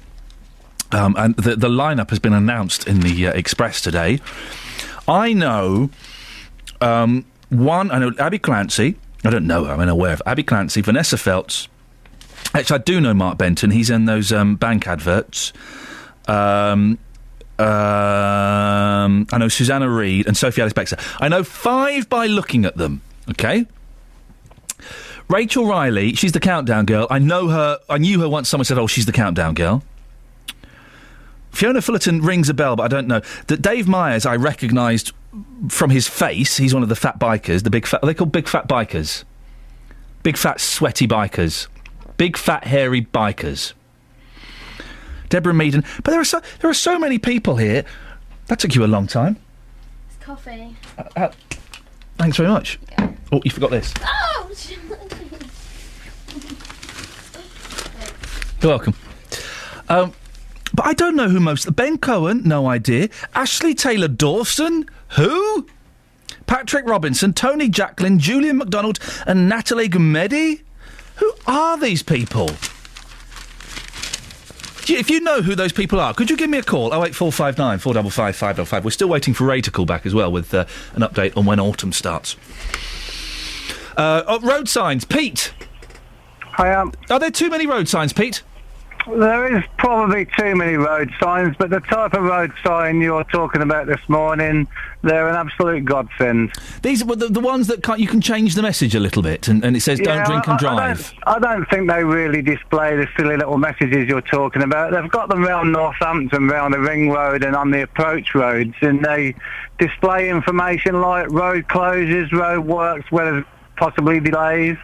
For instance, down near the railway station in Northampton, there's 2 lanes in each direction, one of which is closed. And for delivery drivers, if you see that, to avoid the area, they're just a godsend. So now listen, if they are displaying that kind of information and they are placed in the correct, the correct venue where they can be helpful, then that definitely is useful. You've not seen them, because I have seen these signs that say you're doing 28 miles an hour, well done, or you're doing 33 miles an hour, slow down. I think those sorts of signs, they're good as well, because it makes people slow down, it makes them realise that they are going too fast. Why not just... The thing I always think with those signs, why not just put a camera up there? For? Making a few quid. Instead of just saying you're going 34 miles an hour in a 30, snap, you get your photo taken, you get fined. Well, you could do that as well, yeah. No. But I think they do have some of those signs with cameras attached. Pete, I'm going to start a campaign to remove 50% of road signs. Are you behind me? I mean, that would be a good idea. Yep. I mean, firstly, on every lamppost, there's things advertising housing estates and things like that. Yep. You know, new housing estates, I mean. Yep. You know, where houses are for sale. Get rid of all that lot, and, you can get rid of probably 50% of the road signs, because they're a menace. Pete, thank you very much indeed. Clip that. Use that. I'm going to use that in my campaign. Pete says road signs are a menace. Kind of, if you twist it a little bit. I'm starting the campaign. Let's get rid of 50% of road signs. We do not need them. Dennis in Dunstable, you joining me? Are you in? Are you in my campaign to get rid of road signs? Put a big one up. Don't drive. Sorry? I've put a big sign up saying don't drive. Yeah, no, I think you've misunderstood it. The campaign, Dennis, is to get rid of 50% of road signs. Yeah, well, if you put that up, you get 50% of the drivers not doing in the first I don't know. You've misunderstood it, Dennis. Yes. OK, carry on. Yeah, I will. I don't want to get rid of the drivers necessarily. No. I want to get rid of the road signs. Yeah, that's absolutely perfect. So are you with me or against me? I'm with you, and I don't drive anymore. Why? Because I'm too old. You're 88, aren't you? I am. Good. People over 75 shouldn't drive. Well, that was it. The car wasn't fast enough. Huh? It was too slow. It was a people's carrier. I wanted a Ferrari, but I couldn't afford it, so I had to give up driving. Ashley Taylor Dawson. Sorry? Ashley Taylor Dawson. Who the devil's that? Patrick Robinson. Never heard of him. Oh, well, yeah, if you're talking about the people last night, yes, one or two of them I recognised, going back years, but yes. What people last night? The people who were going to come dancing. OK. Julian MacDonald. Julian MacDonald. Now, yeah, I've seen him somewhere. Is that the dark gentleman? Is that Coronation Street? I think he may have been, yes. Yeah. Yes, he's a black fella, yes. Ben Cohen. No idea. Fullerton, yes. Yes. The young lady, she was in one of the 007 films. She was in one of the 007 films. Yeah, lovely young lady. Oh, hang on a second. Colin in Dunstable. Morning, Colin. Good morning. Colin, you know who Ben Cohen is? Yeah, rugby union player for England. He's a rugby... And Northampton. Is he any good? Yes, he was. I think he's retired now. Ben, are you a fan of Strictly Come Dancing? No. Oh. You going to be watching it now that Ben Cohen's in it? No. My goodness. I hate it. All those things I hate. Oh, dear God. Sorry about that, mate. Well, it's all right. This is how I met my wife, was dancing. We've been dancing all our lives. No, I've got 2 left feet. Well, I had 4 left feet, but that was beside the point. Yeah. And Fiona Fullerton I recognise. There's a few I recognise, but by name only. Well, they put themselves up to make a fool of themselves if they can't dance. The best of luck, and they're very brave people. I wouldn't do it. Well, I mean, look at what's her name? The MP. Yes. Yeah. You know, it's a laugh. Well, that's as long as they're laughing. Why that's it. If they want to do it, let them do it. Yeah, they put themselves up to be knocked down when they're politicians anyway. So why not have a laugh at the same time? That's right. I mean, there are people that have thought, well, I've got no chance at all, and have done quite well, I believe. Yeah. Well, Dennis, Colin, thank you so much for that contribution. Can I just say one thing about road signs? Are you joining my campaign to get rid of them? Yes. Thank you very much. Call 08459 455 555. BBC Three Counties Radio. Seriously, next time I'm off, Don't get Justin, don't get David Prever, get those two fellas in. I would pay top dollar to listen to them. Thank you very much, chaps. Now, it's emerged that the man behind a new sex club in Milton Keynes was deemed unfit to run a similar venue 2 years ago. Thames Valley Police told Milton Keynes Council that Richard Winterbottom did not have the ability to operate the Phoenix Club within the conditions of its licence. But last month, Mr Winterbottom successfully applied for planning and licensing applications for a new Winter Gardens venue. Well, Linda Inoki is from Central Milton Keynes Town Council, which objected to the plans. Good morning, Linda. Were you aware of this warning when you objected to the club? No, we weren't, and this is so frustrating. Had we been aware of it, we would have made sure that everybody knew about it, within our power that we could reach. It seems a little surprising that this warning wasn't brought before the licensing committee.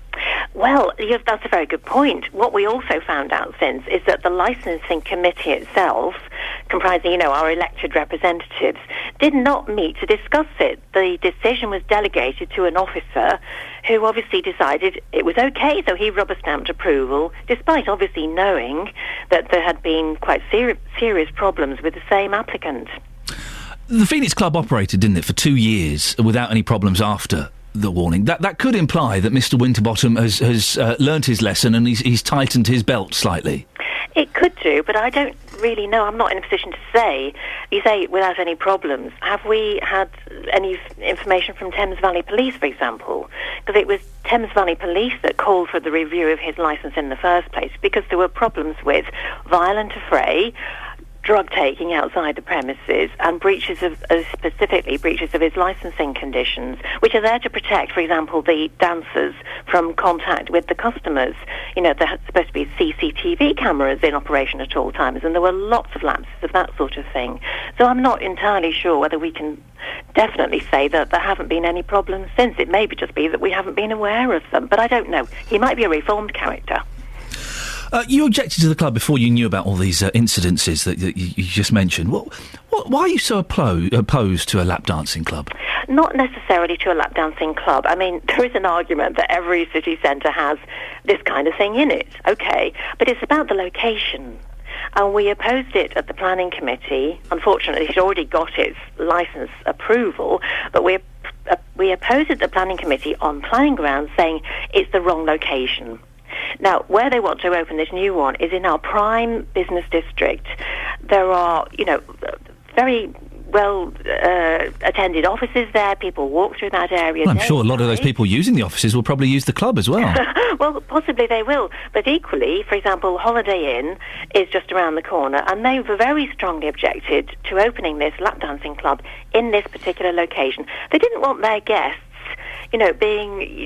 feeling that this was not perhaps the nicest area to stay in or to walk through, as did other businesses, as did nearby residents.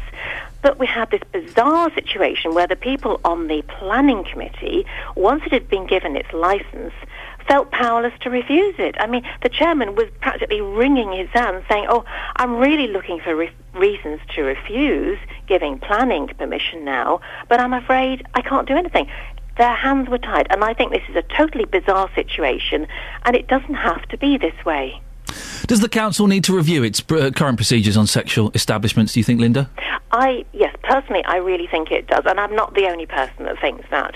I know that there are other ward councillors and other people that feel the time has come for an urgent review of this kind of thing. For example, now that I've done a bit more research into the subject, and I've had local residents giving me really valuable information here, I found out that since then, Swansea, for example, has nil policy on sexual establishments. They will not allow them at all. The same in Mid-Bedfordshire. I don't know if you remember, I think it was last year, there was a huge fuss in Ampthill. I do remember, yes. We followed that story very closely. Well, there you go. And I understand that since then, Mid-Bedfordshire Council has also reviewed its attitude and said, right, the maximum number of sexual establishments that we will give licences for is nil.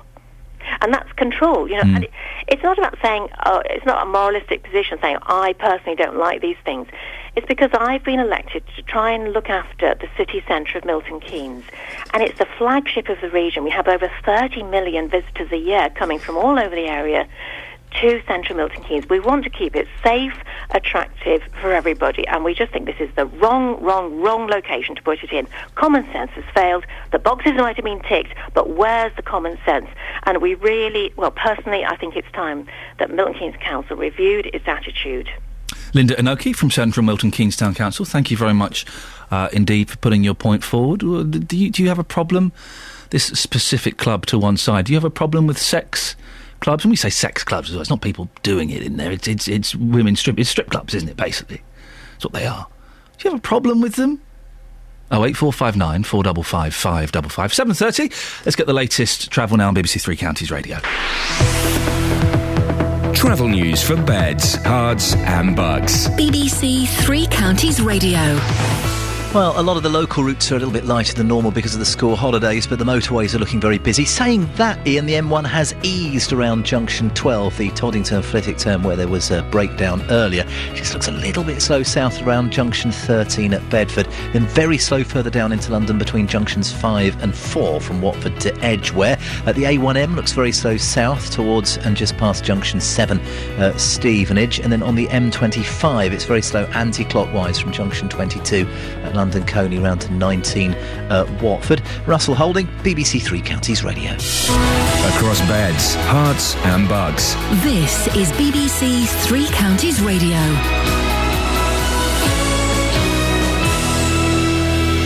Good morning with the 7:30 headlines. I'm Catherine Boyle. The Campaign for the Protection of Rural England is criticising the decision to spend £360,000 on traffic information signs in Hertfordshire. It's been confirmed that the final bill for policing the International Bilderberg Conference at the Grove near Watford reached £990,000. And it's emerged that the man behind a new strip club in Milton Keynes was deemed unfit to run a similar venue 2 years ago. Three Counties Sports. BBC Three Counties Radio. Manchester United have signed Marouane Fellaini from Everton for £27.5 million. The Belgium international will be working once again with David Moyes, his former manager at Everton. And after being criticised for not spending enough money on new players, Arsenal broke their transfer record to sign the German international Mesut Ozil from Real Madrid on a deal worth £42.4 million. The former Premier League manager Tony Pulis says that's great business for the Gunners. They'll be absolutely delighted that they've got Ozil in. He's a top player. You know, I think they're most probably a little bit disappointed if Giroud gets injured. Have they got a top striker to go in? Is there competition there? And most probably maybe 1 or 2 defenders. So they'll be pleased in a lot of respects with the signing, but maybe a little bit disappointed that they haven't brought 1 or 2 others in. Milton Keynes Dons manager Carl Robinson is set to make changes for tonight's Johnstone's Paint Trophy clash against Northampton. David Martin and Stephen Gleeson will both be rested. Meanwhile, Wycombe Wanderers are also in the Johnstone's Paint Trophy tonight. The Chairboys are at Exeter, and their manager Gareth Ainsworth says he'll field a strong side. I want to win every game, so I'll be putting a team out against Exeter to win the game. If I have the luxury of being able to rotate or rest a couple, then the older ones might get a rest. But I'm sure, when I was playing, I remember playing 55, 60 games in one season, and I don't think it's too bad. It's too bad a thing. In the Cala Southern Premier Division last night, Hitchin drew 1-1 with St Albans. And finally in Formula 1, Milton Keynes Red Bull have confirmed the signing of Daniel Ricciardo as part of a multi-year agreement. He'll join Sebastian Vettel to complete their driver lineup for 2014. And that's your latest news and sport. I'll be back with more at 8 o'clock. Across beds, hearts and bucks. This is Iain Lee. BBC Three Counties Radio. Morning.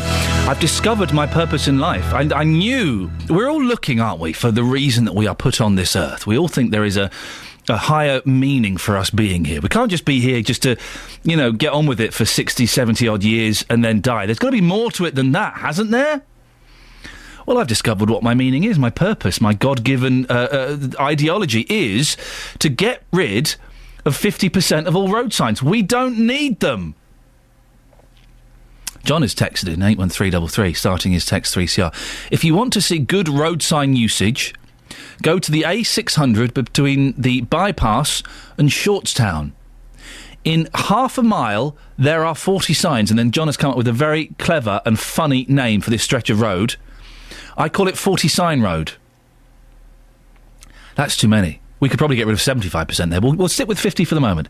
The campaign is to get rid of at least 50% of all road signs. We don't need them. If you're out in your car now, just look around you. Look what you can see. Speed signs, don't let your dog do a poo-poo signs, left turn sign, coming up there's an exhibition sign, all of this stuff. We don't need it. 08459 455 555. I need a dragon to take me... No, hang on, not a dragon. I need someone to help me take this to the next level. No, I do need a dragon. Which dragon would I have? Duncan Bannatyne. Well, he's not really investing in anything since he split up with his wife. The new woman whose name I don't know, she seems quite keen. She's got to prove a point. I'll have the new woman and Peter Jones, please. If they're listening, 08459 455 555. Cliff's in High Wycombe. Cliff, would you join my campaign to get rid of 50% of road signs? Yeah, I think I definitely would, and I think I've got a great way to kick it off as well, to promote it. I think what we need to do is put up lots of signs all over the 3 counties promoting the campaign. What do you think? That is not a bad idea, actually. By using the signs, we can advertise it. What would you say on the signs? I would say less signs. Something on those lines, I think. That is not bad. Something, straight to the point. Right, yeah, the signs are going to cost us £16,000 each, Cliff. Bring the dragon in. What you do is you put up 16,000 signs. This is it. saying less signs. What you do is you start a company that takes signs down. Yeah. So that's where you get the dragon involved. Yeah. And so you take down 16,000 signs. Obviously put up lots of signs, which is obviously you're going to need a business to do as well. Yeah. So I think you could get old Bannatyne involved. I think he's mucking around with ice cream vans for far too long. Cliff, and I think we're on. Cliff, listen, I'll come back to you in a second. I know you've got something else to say. I think it's a cracking idea. I just need to squeeze in this next thing because we only have limited time. So Cliff, stay there. I like Cliff. Oh, I like him a lot. I feel a business partnership taking place. Now, over the weekend, Gareth Bale became the most expensive player in the history of football, £86 million. The sports business group at Deloitte says the current spending total in the transfer windows, £433 million, is 15% higher than at this point last year. Well, I'm joined now by Paul Rawnsley, director at the sports business group at Deloitte. Paul, good morning. How can football clubs afford this amount of money? Well, by the time the window closed at 11 o'clock last night, that figure had risen to over £600 million by Premier League clubs. That's the gross amount of spending. I mean, in some respects it is surprising, in other respects it isn't. These clubs have got more revenues than ever before. The season that has just started, then these clubs are sharing between them an extra £500 million of revenue from the new TV deals. So it's that extra revenue that we're now seeing being spent on new players, a lot of them coming from overseas into the English Premier League, and also kind of some players upwards from the Football League as well. It does seem a ridiculous amount of money. Can one man really be worth £86 million? I mean, Real Madrid have broken that transfer fee record many times before. For 8 seasons now, they've been the highest revenue generating club, football club and sports club in the whole world. The way that they generate revenue from TV is different in Spain than it is here in England. So in that respect, it's not a surprise that they're a brand around the world, that they'll continue to grow their revenues, and Bale will be an important part in that. Paul, thank you very much. We have to leave it there. Paul Rawnsley, sports director at the Sports Business Group Deloitte. We can go back to Cliff in High Wycombe. Sorry to interrupt you for that, Cliff. That's no problem. Gareth Bale is vastly more important than I am. Well, some would say that 90 seconds of radio was perhaps not the greatest I've ever been involved in. Who am I to comment? Yeah, this is true. Iain, I think our fledgling business partnership might hit Rock's early doors. Oh, go on. I'm sure I can go into business with somebody who doesn't know who Tony Jacklin is. Did I hear you say Tony Jacklin is on Strictly Come Dancing? Well, is he on that list in front of you there? He's on. Let me get the list. It's in the Express. I know who he is more. At least I know his name's Tony Jacklin, unlike the idiot that's typed on the screen Tommy Jackson. Someone's typed Tommy Jackson. You don't know who Tommy Jackson is either. This is on a joke. Who is this Tony Jacklin? Tony Jacklin is one of the greatest, probably the greatest British golfer of all time. He's won Ryder Cups, he's won Open. He used to go head-to-head with Jack Nicklaus in the glory days of the game. The man's a legend. He was in The Shining. Sports agent. That's what he needs. That's exactly what old Tony Jacklin is. I think he must have been living in some sort of darkened box, Iain, for the last 30 years of your life. But there you go. Tony Jacklin, great man, legend. Well, who are these? Who is Ashley Taylor Dawson? Who's Ashley Taylor Dawson? I have no idea. Okay, literally Ben Cohen. Ben Cohen, well, I had heard somebody say he was a rugby player. I wouldn't have got that, if I'm honest. I'm a bit of I like my sport, but no. Well, you like your golf, and golf, as we know, is not a sport. It's just a walk with a stick. Ian, you don't have to like golf to know who Tony Jacklin is. I'm disappointed in you, if I'm honest. Well, Cliff, on the back of that, I'm afraid I've only got one thing to say to you. I'm out. 08459 455 555 is the telephone number. If you want to give us a call, it's getting feisty this morning. Ian's in Barton. Good morning, Ian. Hello. You have the official definition of what an Indian summer is.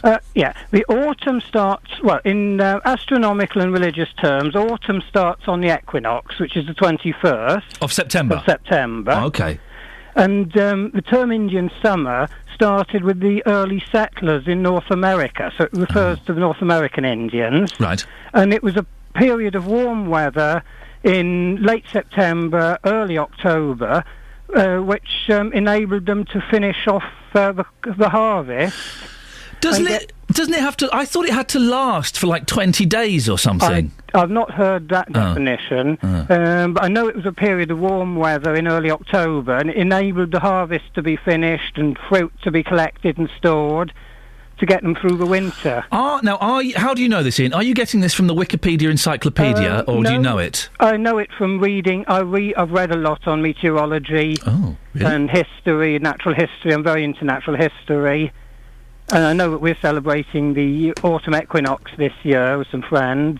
How do you celebrate the autumn equinox? Do you all strip off, drink mead and... No. Oh, we'll have some mead, but we'll certainly don't strip off. No. We'll just have a feast with food that has been recently harvested, fruit and homemade bread and that sort of thing. Well, that sounds rather pleasant. Are you a pagan, Ian? I am, yeah. OK. So do you wear robes and things? I'll wear a cloak, and we'll wear a crown of...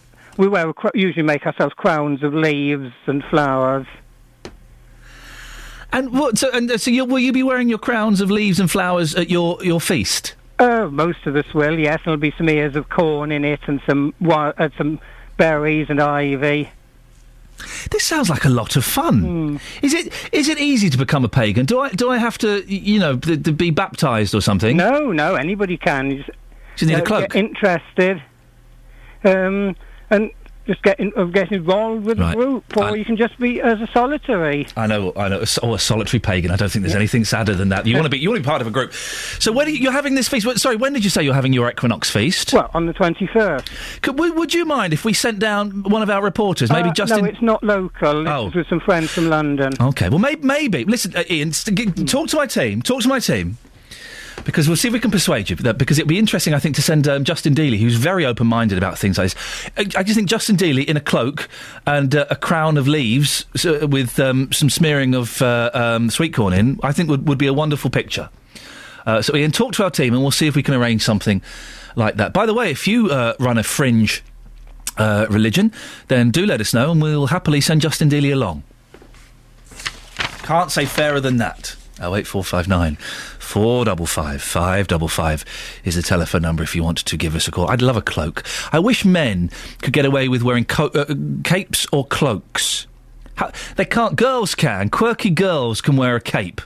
Boys can't wear a cape. It's not that brief period of 3 months in 1964 when certain singers in bands could get away with it. I'd be well up for a bit of capage. 08459 455 555. And don't forget, this is BBC Three Counties Radio, the home of the campaign to get rid of at least 50% of all road signs. Are you in? Lynn, are you in my campaign? I don't drive, but I am in your campaign. You don't need to drive. You don't need to be a driver. This is open to everybody. All right. Well, what I think you should do is get Justin and Sophie to creep out at night time. Yep. And listen to 3CR over them. Stick what over them?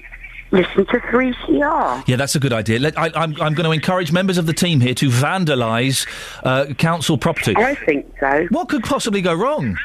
Nothing. But what I was calling about really was, A, to tell you, Julian MacDonald... Yes. He's a fashion designer. He's a fashion designer? Oh, we thought he was from Coronation Street. No, he's a fashion designer. OK. And also, I wanted to talk about the... Sorry, I just had a fit of the giggles listening to your pagan man, sorry. Oh, he was nice, wasn't he? He was nice, but it just made me giggle. Imagine Justin Dealey. Imagine Justin Dealey dressed up in a cape, wearing a crown of leaves with some sweet corn smeared in it. To be honest with you, I imagine Justin Dealey a lot more than I ought to at my age. Hey, here's something.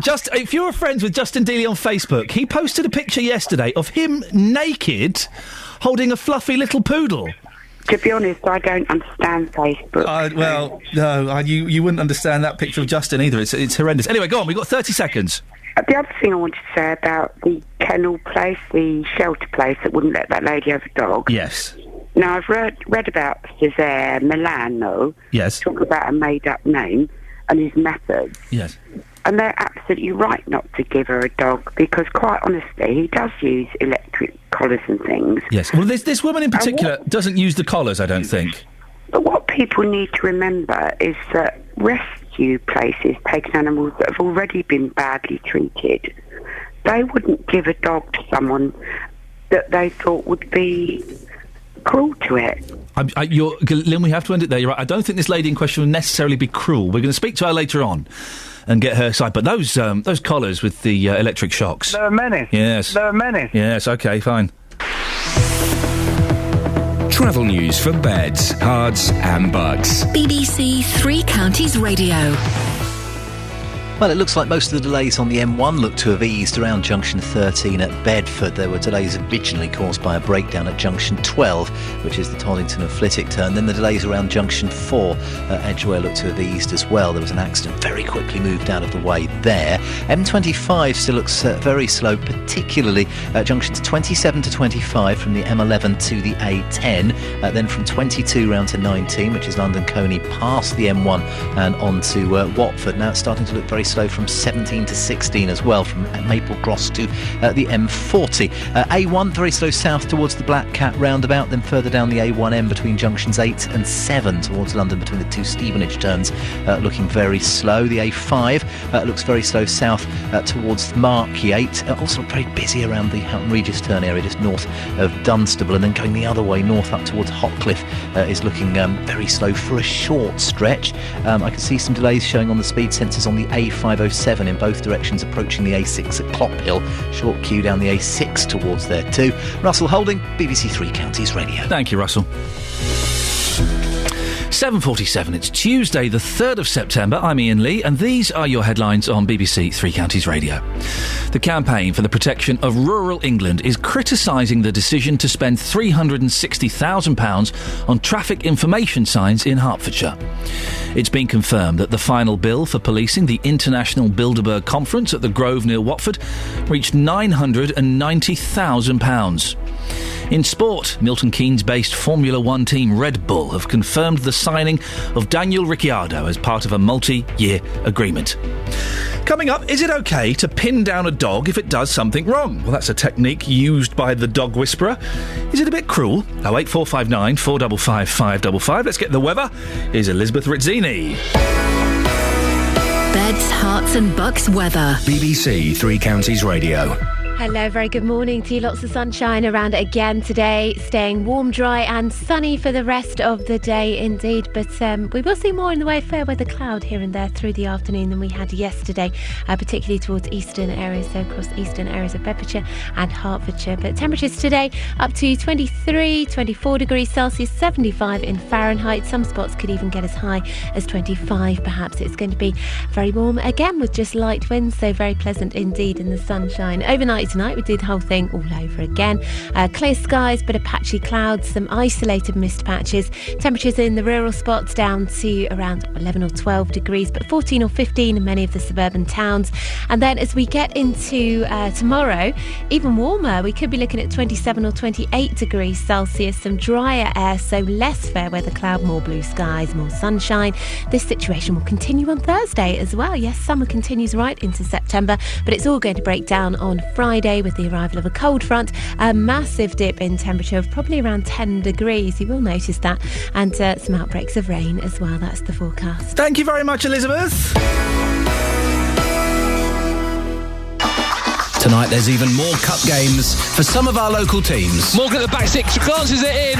Wickham lead, it's a good ball in from Doherty. Both MK Dons and Wickham are in Johnston's Paint Trophy action. Curls it into the back post, headed down back across goal, and in, it's Anthony Gay, and the Dons are in front. We'll have commentary on both games, so you can choose which one to listen to. Three Counties Sport, tonight from 7 on BBC Three Counties Radio. Is it OK to pin down a dog if it does something wrong? Well, that's a technique used by the trainer known as the Dog Whisperer. But it appears his techniques have stopped a Buckinghamshire woman adopting a new dog.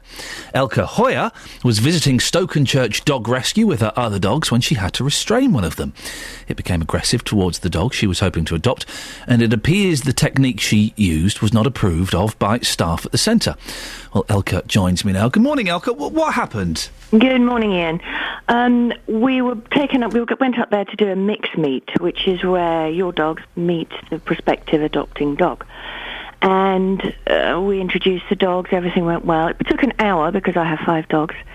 And basically at one point, 2 of my dogs went for this little dog. Now, I know my pack, and it was a different situation for them, so I knew that there was a potential that all the other dogs could attack as well.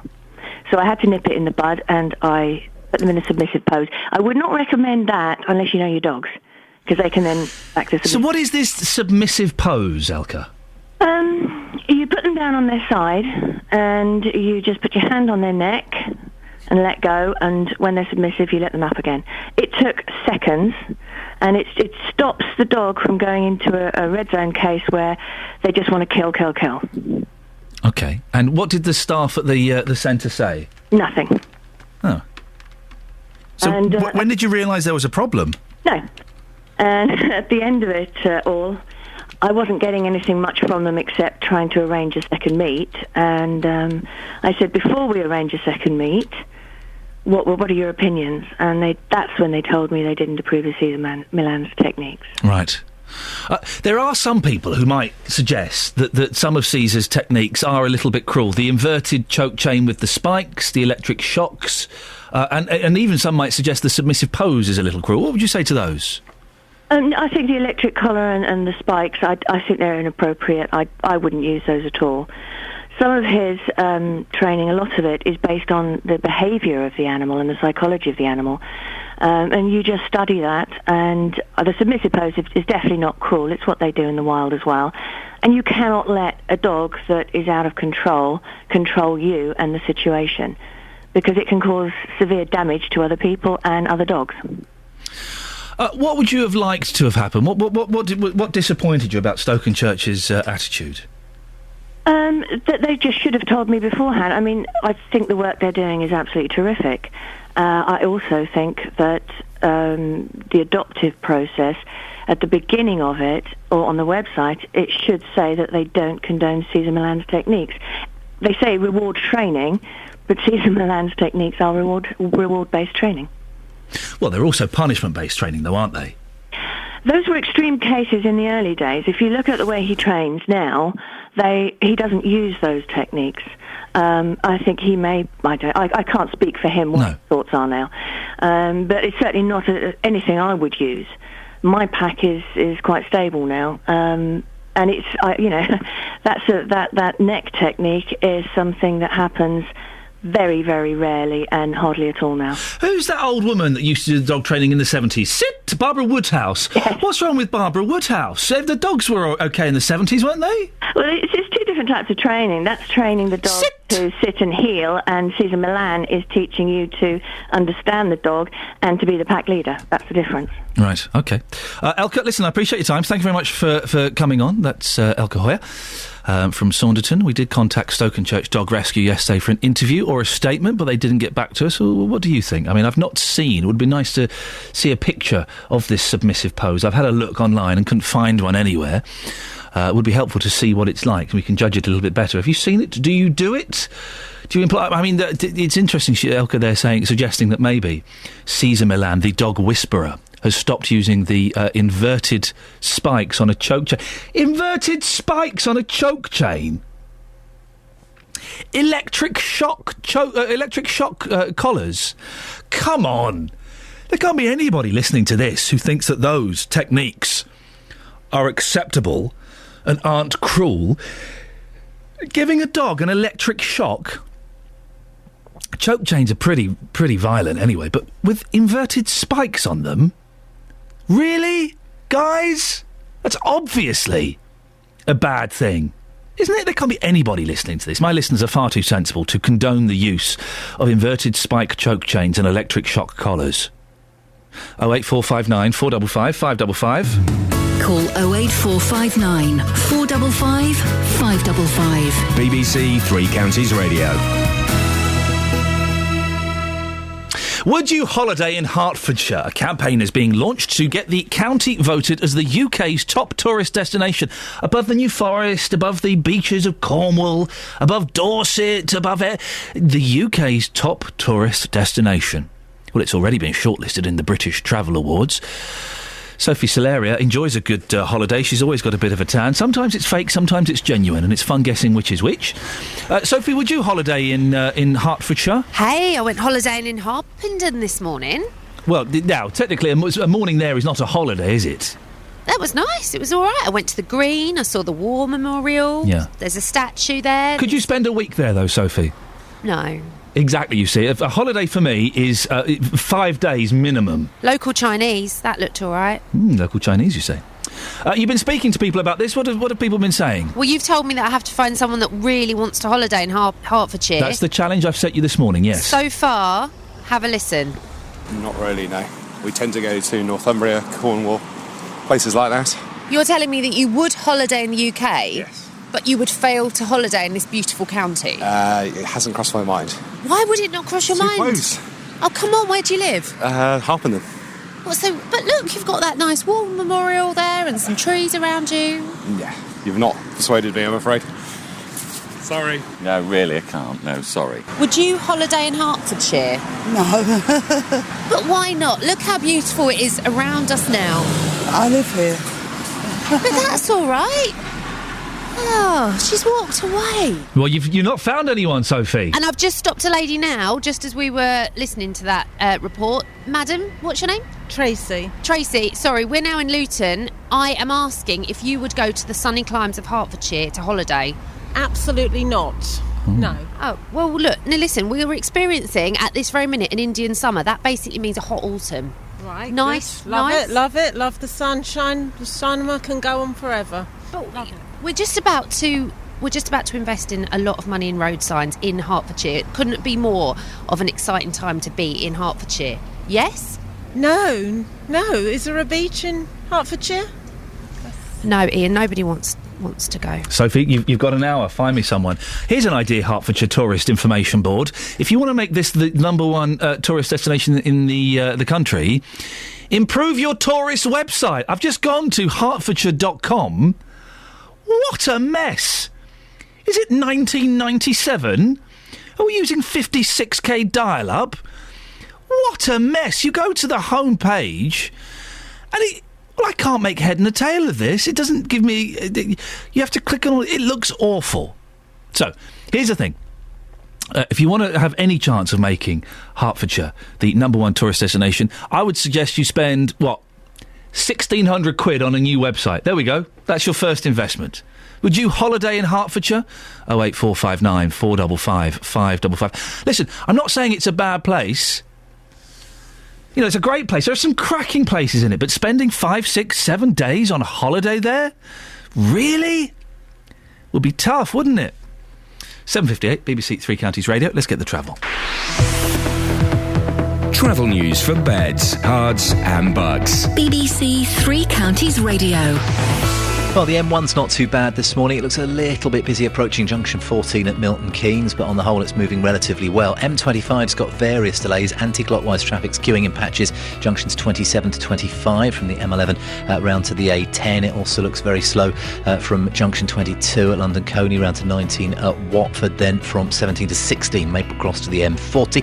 A1's very slow south towards the Black Cat roundabout, then very slow in patches past Stevenage from just before junction 8 down to just after junction 7. A7, centre of Hitchin looks very busy. Clop Hill looking very slow down the A6 and across the A507. Delays going around Luton by the looks of things. I'd say Vauxhall Way on the A505 certainly looking very slow on the southbound side, and on the A5 down towards Dunstable there are delays on the southbound side and northbound up to Hotcliffe. Russell Holding, BBC Three Counties Radio. Thank you very much, Russell.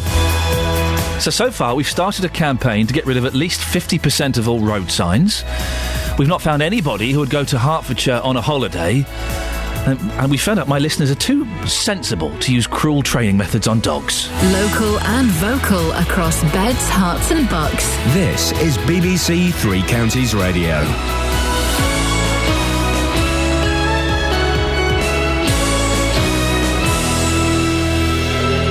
It's 8 o'clock. I'm Catherine Boyle. The headlines: Herts road displays criticised, Bilderberg policing cost revealed, and Bucks Animal Shelter condemns trainers' methods. BBC Three Counties Radio. The decision to spend hundreds of thousands of pounds on traffic displays across Hertfordshire is being roundly criticised this morning. Both the Campaign for the Protection of Rural England and the Plain English Campaign believe they're likely to be nothing more than pointless street clutter.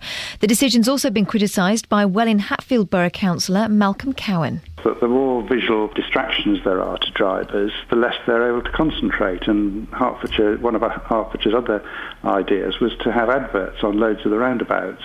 They don't seem to have any worries about distracting people when they're supposed to be concentrating. So maybe the message on the signs occasionally could say, we don't need signs up. The MP for Chesham and Amersham is rejecting the Chancellor's claim that the proposed high-speed 2 rail link will help bridge the north-south divide. George Osborne insists the project will boost the economies of the North and the Midlands, but the Conservative MP Cheryl Gillen isn't convinced. There is very few people and organisations that know what they're talking about that are now supporting this. The IOD, the CBI, the National Audit Office, the Major Projects Authority, and I think it's about time that our government actually cancelled this project and said it is not value for money. There is a better way of spending 50 to 80 billion pounds. It's been confirmed that the final bill for policing the Bilderberg conference at the Grove near Watford cost £990,000. Hertfordshire Police have confirmed the event's organisers, which include some of the richest figures in world business and politics, have made a contribution of £500,000. Now they're asking the Home Office to cover the shortfall, although it's understood that £38,000 of that figure is VAT, which can't be recovered. It's emerged that the man behind a new strip club in Milton Keynes was deemed unfit to run a similar venue 2 years ago. Thames Valley Police told Milton Keynes Council that Richard Winterbottom did not have the ability to operate the Phoenix Club within the conditions of its licence. The Phoenix Club received a formal warning after notching up 27 licensing violations in the space of one 18-month period. A Buckinghamshire animal shelter has refused to let a woman adopt a dog because of her training methods. Elka Hoyer uses the techniques pioneered by the American dog whisperer Caesar Milan. She employed his restraining method in front of staff at the Stokenchurch Dog Rescue. You put them down on their side and you just put your hand on their neck and let go, and when they're submissive you let them up again. It took seconds, and it stops the dog from going into a red zone case where they just want to kill. Sport now, and in Formula One, Milton Keynes Red Bull have confirmed the signing of Daniel Ricciardo as part of a multi-year agreement. And the weather, dry with sunny spells and a top temperature of 25 degrees Celsius, that's 77 degrees Fahrenheit. And you can get the latest news and sport online at bbc.co.uk/Three Counties. I was giving you some coaching during that bulletin off air. Yeah, I could half hear you waffling, coaching me, but I had my headphones on. It was very helpful advice. Oh yes, what, can you share it with the group? No. Yeah, I thought so. Yeah. Not that again.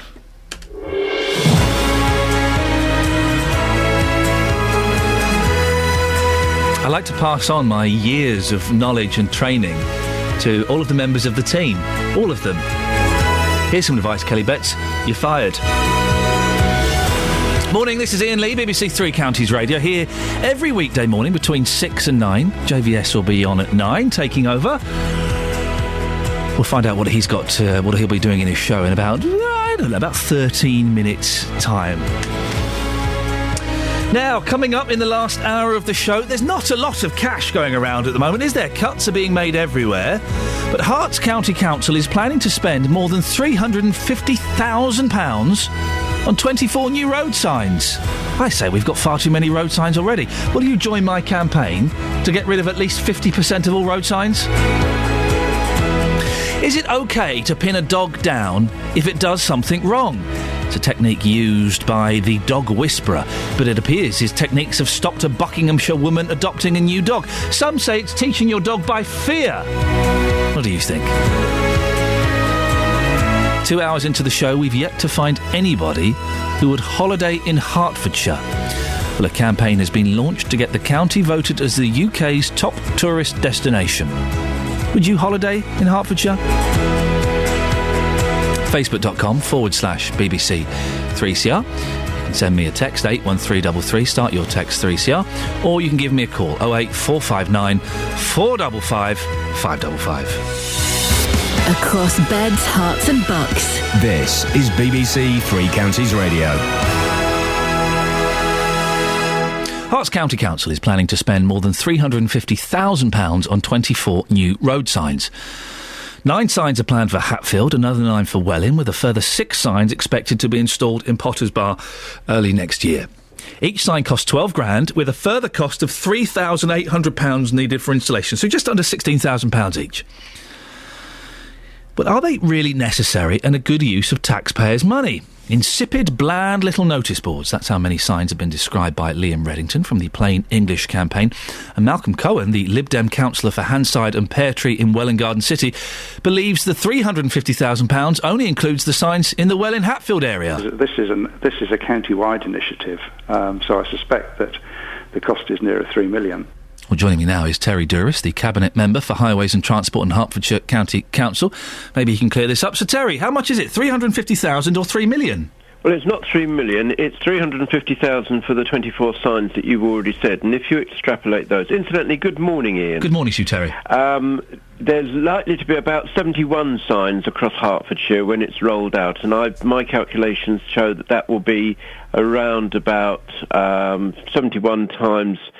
£15,000, about, where is it? I've lost it. About £3.5 million, about £3 million, something like that. So it is that came, in fact, from a government grant. Blimey. So it is going to be £3 million for these signs in the whole of Hertfordshire. It's about that. Let me give you the exact figure. In fact, actually, I'd tell a lie. It's about £1,065,000. All right, hang on a second. So now I'm getting confused. It's 71 times 15 or thereabouts. Right, hang on. Let me get my team of mathematicians, because I'm getting confused. Well, I gave you the wrong figure of 3 million, and I think Malcolm also gave you the wrong figure. Well, we've saved £2 million already, so that's a positive spin on this. If it's £1 million, still, it's too much money, isn't it?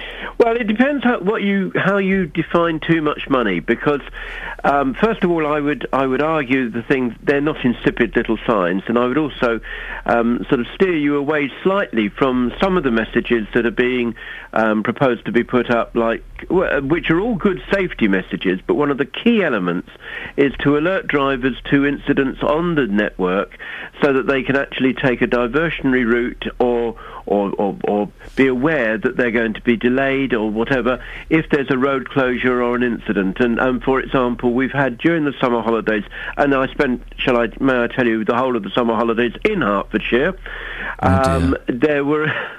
It was very good. Oh, good for you. Well done. There were 2 or 3 accidents, unfortunately, on the A414 and the A1081, and the signs there were used to great effect to divert people and to alert people. And it's great. The money that it saves in terms of lost time and economic revenue is very important, and I would suggest that probably far outweighs the £1 million plus that it costs. Terry, do you have a figure for the amount it saves in terms of lost time and lost revenue? No, I don't. Well, then you can't use that as an argument, for goodness sakes. I said I would suggest. You would suggest.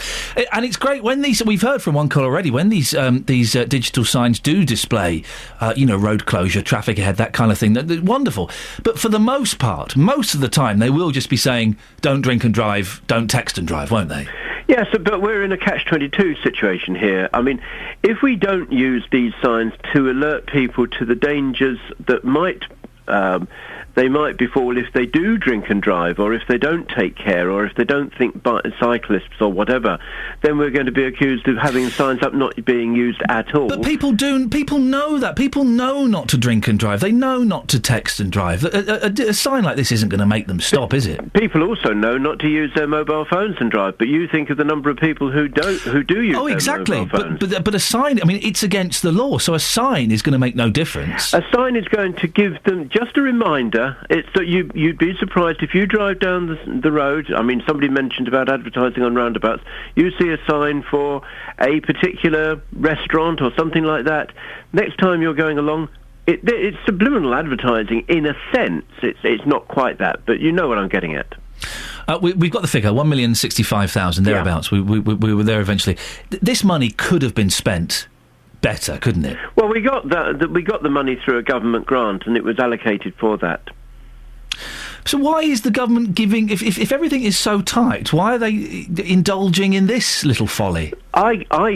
I can't give you, as you said earlier, I can't give you the amount of money that is in the national economy that is lost by road hold-ups. But what I do know is if you have a major hold-up on the M25 or some of the other arterial roads, and don't forget, Hertfordshire's got 3 motorways going through it, it can have a huge economic impact in delaying people getting to their place of work. If you're coming from home and you get stuck on the M1, you're going to have trouble getting to 3 counties, for example, and that has an economic impact. Well, the 3 counties would close down, I think, if I were not able to make it. Can I just also say that your request for the reduction in road signs has actually already borne fruit. Oh, go on. Because actually, I'll give you the benefit of it. Thank you. Because the Department of Transport have said that they are not going to authorise a significant number of new signs going forward. Unfortunately, Ian, they actually announced that on the 17th of June. We'll give you the credit for it. Listen, this is good. That means that they are slowing down putting up new signs. What we need to do now, Terry, and I'm really hoping I can recruit you on this, is we need to now start removing signs. I want 50% of those signs gone. Are you on side with me, Terry? I agree that there is a lot of clutter on the roads, and we do need to actually deal with that clutter. But as a politician, you will understand if I say I understand what you say, and I will certainly look at that. It sounds like a for and not an again. I think we can almost count Terry Durris as being completely on my side on this. Thank you, Terry. I'm not putting too many words in your mouth there, but maybe if you stay there, Terry. Andrew in Hatfield's called in. Andrew, you're a taxi driver. Yeah. What do you think about these new signs that are going to be put up? Terry seems to think they'll be very helpful. Absolute waste of money. They're a distraction. By the time I've seen them going up, and I'm thinking, if I was just to actually take my eyes off the road, so you have to take your eyes off the road to read the sign, you'd go slower, because otherwise you go past it before you've read it. And if you're taking your eyes off the road, you're going to hit somebody in front if you're not careful. Well, no, but Andrew, though, you're only taking your eyes off the road for less than a second, aren't you? And some would say that causing you to slow down is possibly a good thing. No, it's a total distraction. I've seen the signs. They're already up in Hatfield, around Hatfield areas. Some of them are going up, and more are going up. And they're an absolute total distraction, and are totally unnecessary. Terry, what would you say to Andrew? Well, you wouldn't expect me to agree. I disagree. I think that the signs have actually been designed in such a way, and I can't give you the technical detail, that they don't create a distraction. The number of lines, the number of letters, the number of images that you'll see on the signs are very are clearly developed so that they don't create a distraction. And of course, any driver, and a good taxi driver, as Andrew is, will actually be driving with sufficient space that they can actually stop if somebody in front were to stop suddenly. Terry, thank you very much for your time. Andrew, thank you for your call. Terry Durris, Cabinet Member for Highways and Transport on Hertfordshire County Council. The old non-distracto signs, huh? What do you think? So it's just over £1 million that's going to be spent throughout all of Hertfordshire on these signs. It seems a lot of money, but it's a government grant. It can only be spent on these signs. Well, I do think there are far too many signs. And interesting what Terry was saying there. The Department of Transport are not going to be allowing too many new signs. If you're in your car now, just have a look around you. Look at the road ahead of you. Look how many signs there are. You'll see the obvious ones, the sign for the speed and maybe a camera. But look at all the others. There are so many advertising things and telling you there's a bend coming up, roundabout ahead, slow down. You should be able to read the road. There are too many signs. The campaign starts here. We're going to get rid of 50% of all road signs. I don't quite know how we're going to take this idea forward, if I'm honest. I may need a little bit of help. If you've got any suggestions that's better than saying start up a Facebook group, because, I mean, really. 08459 455 555. Yes, and I was wondering that. The council could quite possibly have said, you know, we've been offered £1 million for these signs, but we're going to say no. We don't need them, so we're going to say no. 08459 455 555. Are you with me or against me on this one? Let's get rid of 50% of road signs. They're too many, they are confusing, they are distracting, and I would suggest that they are dangerous. Also get rid of pictures of women in their pads as well. You know, the big billboard and stuff, advertising soap and stuff. I don't need to see that. That is distracting. It's coming up to 8:15. It's BBC Three Counties Radio. Let's get the latest travel news. Travel news for beds, cards and bugs. BBC Three Counties Radio.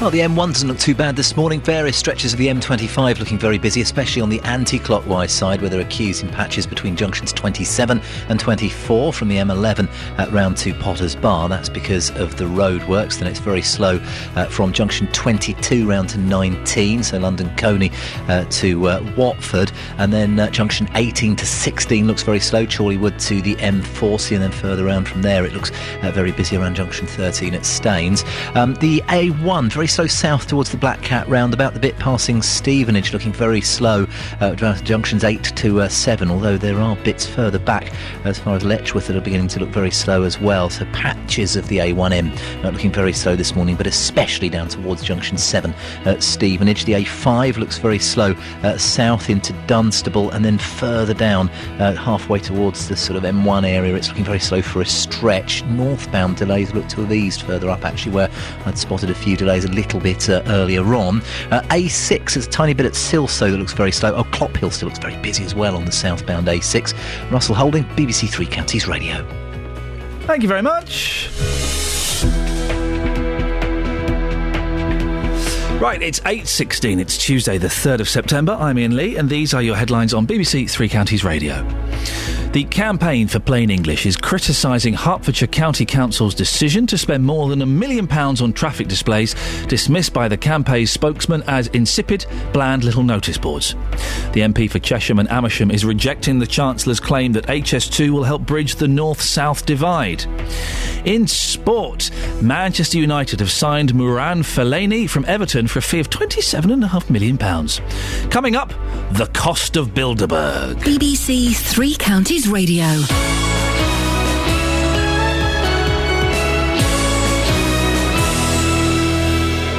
Roberto Perrone on BBC Three Counties Radio. If you're at home, sit back, because this is going to be very, very interesting. You've got the selfie, the legsy, the bumsy. You're going to start that trend. Roberto Perrone. We seem to be heading headlong into war again. We're very keen to stop this from happening. We don't know where this might lead. The lie that took us into the Iraq war could become a shocking truth in this one. Roberto Perrone. Weekdays from 3 on BBC Three Counties Radio. Boom shakalaka laka boom. There we go. My headphones aren't working.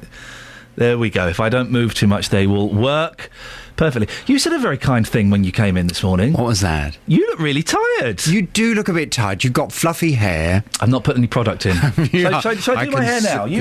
What do you mean, do your hair now? I'll put my product in now. What? So while I sit here, you're going to be preening yourself? Oh, you have actually got a tub. What on earth is that in there?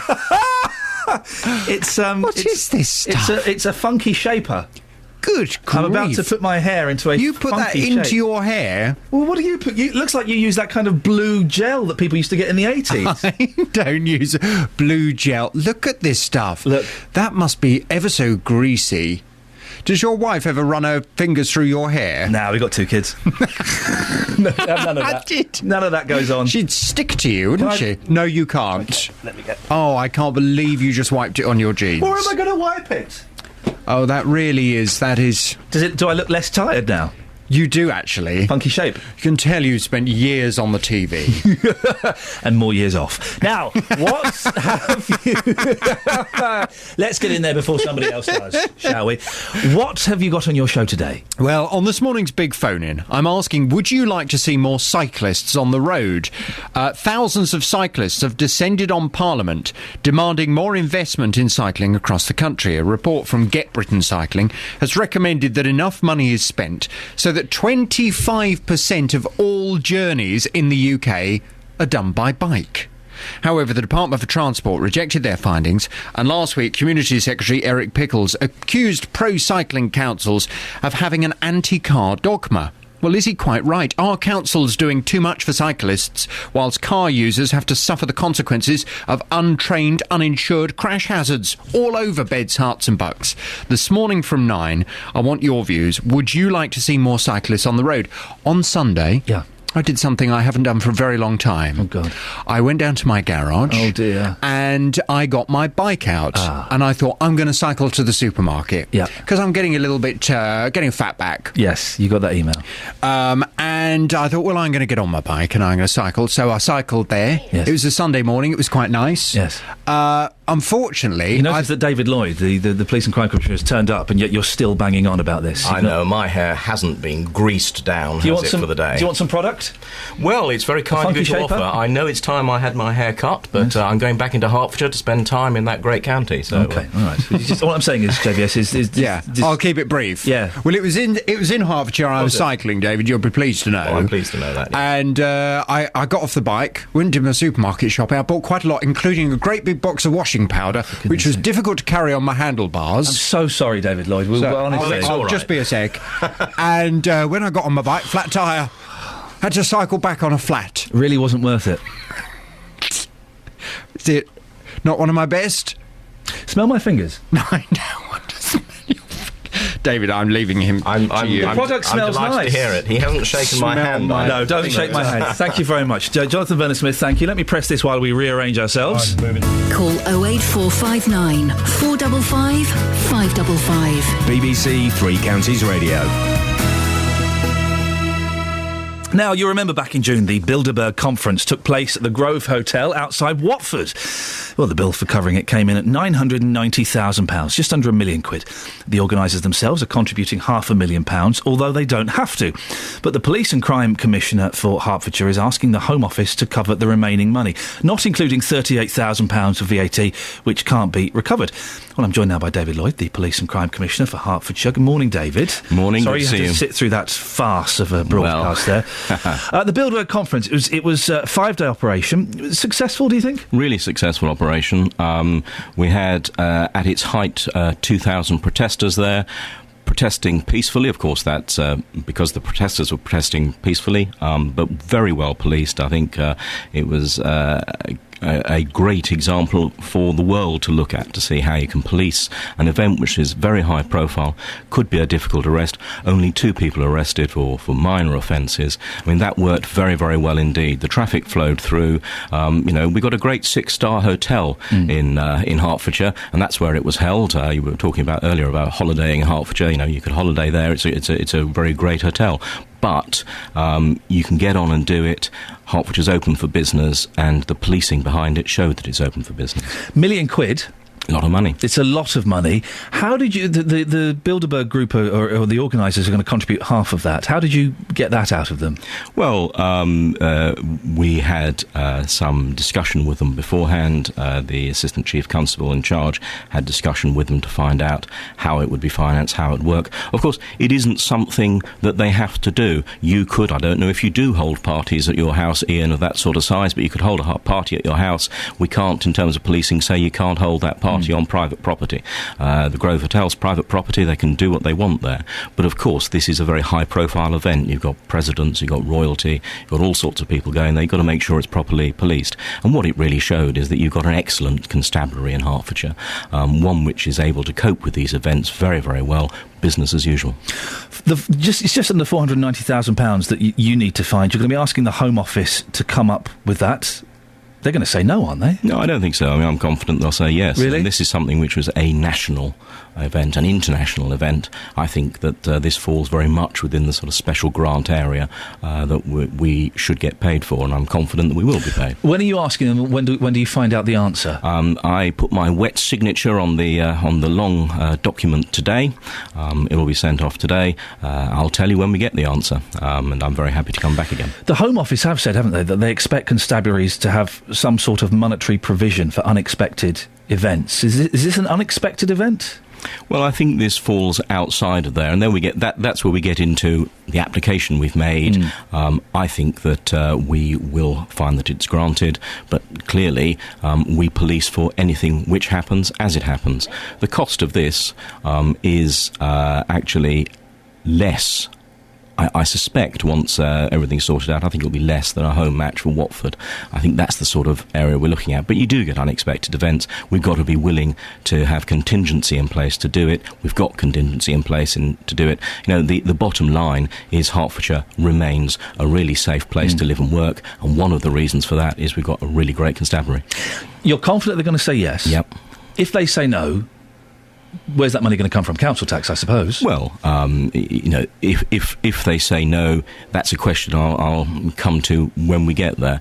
Let's work on the assumption that they'll say yes at the moment. If they say no, we've got contingencies. We will always manage to do it because the operation's taken place. We've paid for it, if you like, because it's already taken place. So this isn't something we've got to fund in the future. We've already funded it, but let's get the money back. Because there are some people who might balk at the idea of their council tax paying for a load of billionaires to have a bit of a jolly.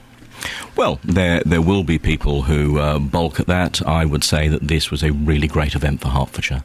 This actually says that you come to Hertfordshire, to Watford, to talk about things of real importance for the world. That puts us on in centre stage, and I think that's something which is really positive. Have we seen any kind of bigger bookings on the back of this Bilderberg conference? Have we seen any... Can we measure how successful it's been in terms of attracting people? Not yet. I've no idea what the advance bookings for the Grove are about, so, you know, I couldn't possibly comment on that, but I think it sets the stall out, doesn't it? It says, if you want to do a big conference, come to Hertfordshire.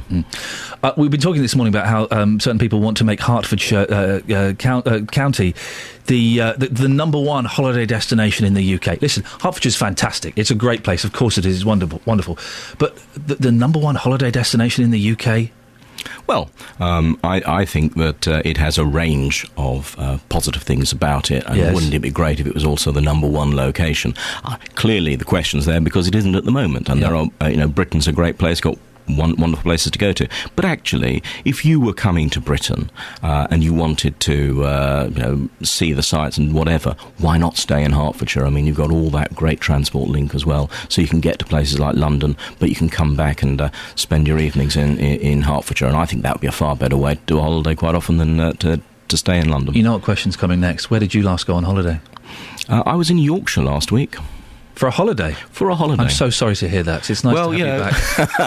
It's nice to have you I'm back here, you see. Well done, David. Nice to see you. Thank you very much indeed. David Lloyd, Police and Crime Commissioner for Hertfordshire. 08459 455 555 is the phone number. Call 08459 455 555. BBC Three Counties Radio.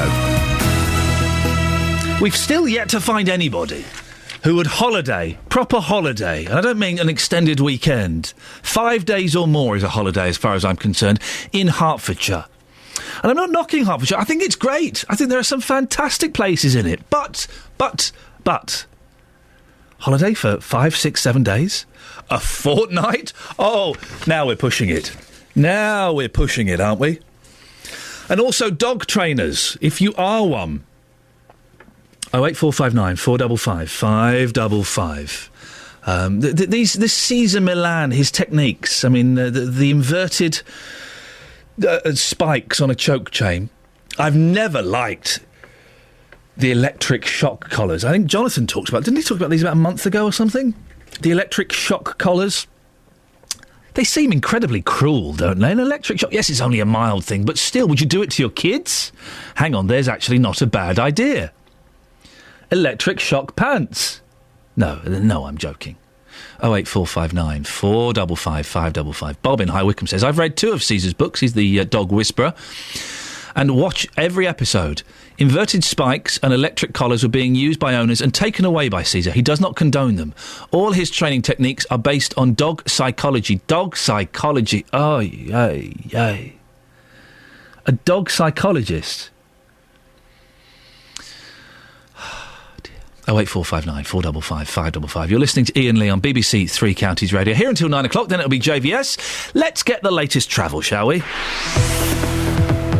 Travel news for beds, cards and bugs. BBC Three Counties Radio. Well, the M25 is very, very busy this morning. There are queues in patches anti-clockwise, Ian, between junctions 27 and 24 from the M11 round to Potters Bar because of the roadworks. Then 22 to 19 is very slow from London Coney to Watford.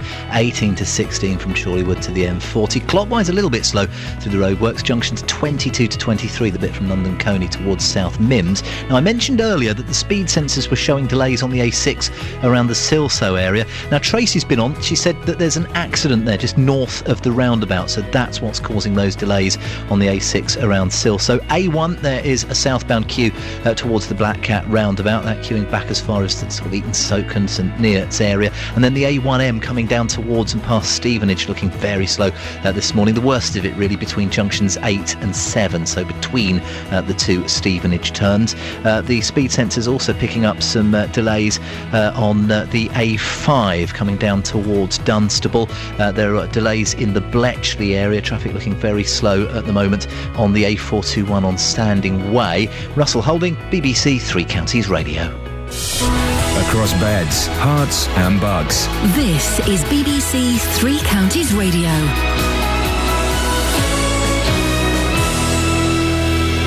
Good morning, it's 8:30 with the headlines. I'm Catherine Boyle. The Campaign for Plain English is criticising Hertfordshire County Council's decision to spend more than £1 million on traffic displays, dismissed by the campaign's spokesman as insipid, bland little notice boards. Cheryl Gillan, the MP for Cheshire and Amersham, is rejecting the Chancellor's claim that the HS2 will help bridge the north-south divide. And the final bill for policing the International Bilderberg Conference at the Grove near Watford has been revealed at £990,000.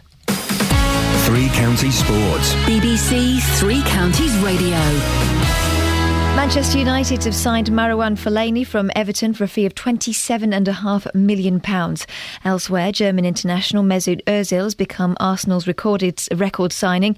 He's joined from Real Madrid in a deal worth £42.4 million. Why? The Gunners will be hoping he can score more goals like this, that's why. Ozil blasted into the net. There's the breakthrough for the Germans. They've come up with a goal. A brilliant left-footed shot that tore into the net from Ozil.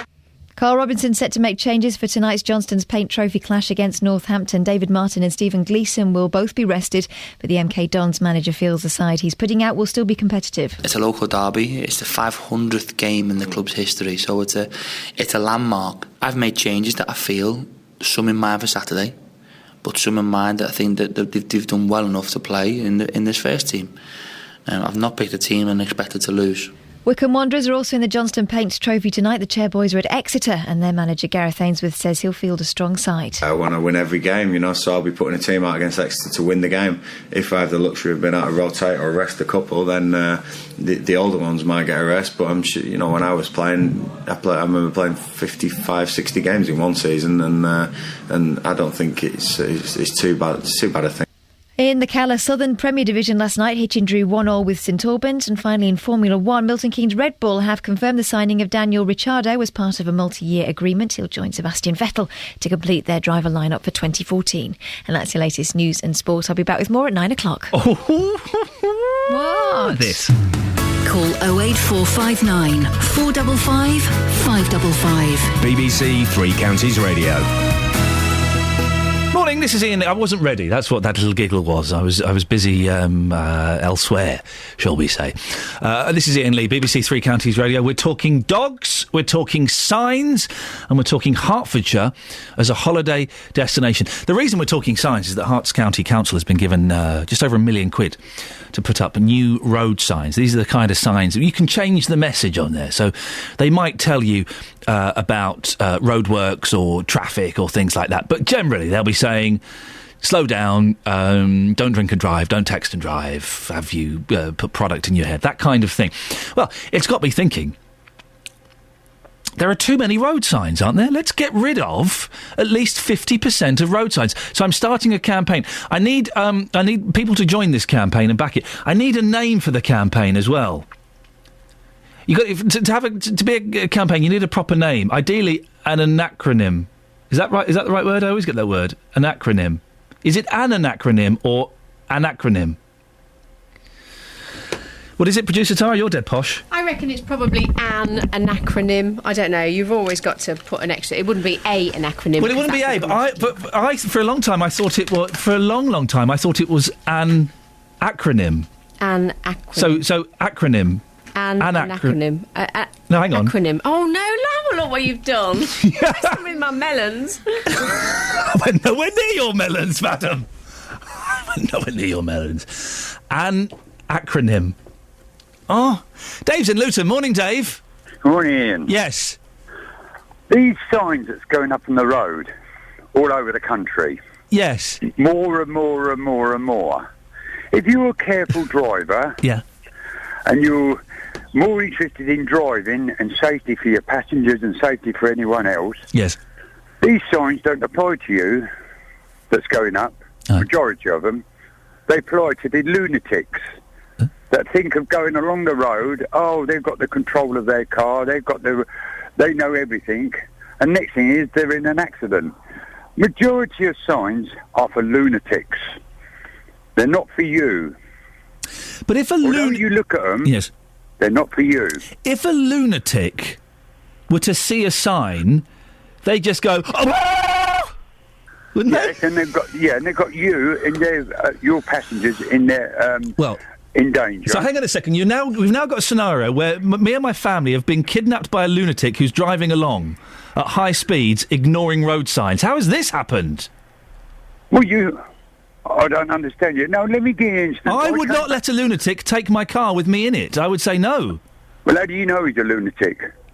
Because I don't... They can get in that car. They can be careful driver. Yeah. Then all of a sudden, bang, something goes wrong in their head, and off they go. Wow. You all hanging on for grim death. Yeah. You've really summed up the mental illness there very well. Maybe there should be a sign saying no lunatics. Well, but can somebody tell me, even you, along the road, there's a 12-inch or 10-inch or 10-inch Where's this going? sign. Yes. It's yellow. Right. It's got a black spot at the top. Oh, yeah. And it's got a triangle black at the bottom. Oh. Can anyone tell me what this sign is? Because I've looked up in the highway code and it's not there. I've asked even a police officer. Yeah. He ain't got a clue what it is. Right, so describe it. Describe this sign. It's about 10 inches by 10 inches. So it's a square? Square. Yeah, okay, I'm drawing it here. It's yellow. Yep, yellow. Yellow background. Yep. A big black spot on the top and a black triangle underneath. Is it a triangle or a diamond? Well, no, it's a triangle. Okay. I put it as a triangle. Well, okay, so it's got three sides. Pardon? It's got... Yeah. That's a triangle. Points, yeah. Well, hang on, stay there, Dave. Michael? Yes? Do you know what this sign is that Dave is describing? I haven't got a clue. Maybe Dave is one of those lunatics we've been hearing so much about this morning. Well, come back, Justin. You cheeky monkey. Dave, stay listening. We will see if we can find someone to identify that sign. 08459 455 555. Michael in Bedford. Michael, what have you called in about? A couple of road signs in Wyverston on the A1. Yes. They're like yellow things on jacks. Yeah. They've been there for about 5 years, and I came past the other day and my eyes nearly flew out my head. They'd switched them on. Right. And they'd got on them signs on test. And that's all that was on them. Hang on a minute. You are telling me we live in a country where there would be a sign and all it says is, we are testing this sign? Yeah. That's it. I'm off, Michael. I quit. Probably one of these lunatics. I quit. I'm out. I can't be... Thank you, Michael. I can't be living in a country that condones that sort of behaviour. Catherine Boyle's furious with us, by the way. I've got messages saying, no! You're thinking of an anachronism. It's acronym. Thanks, Catherine. All right, calm down, love. Also, these signs are costing 15 grand each, 16 grand each, okay? There's a website where you can buy safety signs. They're all priced at $39.95. I'm suspicious. What on earth is going on here? 08459 455 555. A text here. Signs, driving on the M1 at 2 o'clock. It was a treat to be allowed to go 70. During the day, the signs are always set to 60 or less. Nothing to do with congestion, just control. Well, yes, I've seen those. Let's go to... yes, OK. A Buckinghamshire woman who uses a controversial form of dog training pioneered by the TV dog whisperer Cesar Millan has been told she'll not be allowed to adopt a dog from a rehoming centre in the county. Elka Hoyer was visiting Stokenchurch Dog Rescue with her 5 other dogs. She had to restrain one of them after it became aggressive towards the dog she was hoping to adopt. Well, Colin Goff is from Dog Training Hearts in Hatfield, who is completely against the harsh techniques endorsed by Cesar Millan. He joins me now. Colin, this submissive pose that Elka put the dog in, what exactly is it, the submissive position? I don't know, but it sounds like a thing that was popular in the States called the alpha roll, where you just humiliate the dog by rolling on its back and holding it there. The problem with these sorts of methods is it doesn't teach the dog anything other than to be submissive. It's not learning good behaviour, it's just being repressed. But if it stops it doing the naughty behaviour, is that not a good thing? Dogs don't do naughty. Dogs do things that work for it. If the dog presents a behaviour we don't like, it's because we've not trained it properly. What do you think of people who use these inverted spikes on choke chains and these electric shock collars? Well, to be honest, they belong in the dark ages. I mean, this is not dissimilar to the ducking stool. You know, if you survive it, you must be a witch. And then it's the same thing. You would not begin to teach a child to get its sums right by giving it a slap every time it got it wrong. So what kind of techniques and methods do you use then, Colin? It's simple. It's praise and reward for getting it right. And it sounds like, it's a long time since I had a dog, but it sounds like those methods, your methods, they take a long time. Are we just all too impatient with our animals? It is true. A lot of people are looking for off-the-shelf, out-the-box answers, and sometimes it does take a little bit of effort. But much better, you put a bit of effort in, and you get a much better response out. Have you seen this dog whisperer, this Cesar Millan chap on television? I have. And what do you think of what he does? Well, what you see on the television is only a fraction of what actually goes on. As you know, what you see on television in 5 minutes is probably equates the best part of a day. Yeah. And it's all edited, and it's very dangerous. Some of the methods he uses, he gets away with because his timing is right and he knows what he's doing.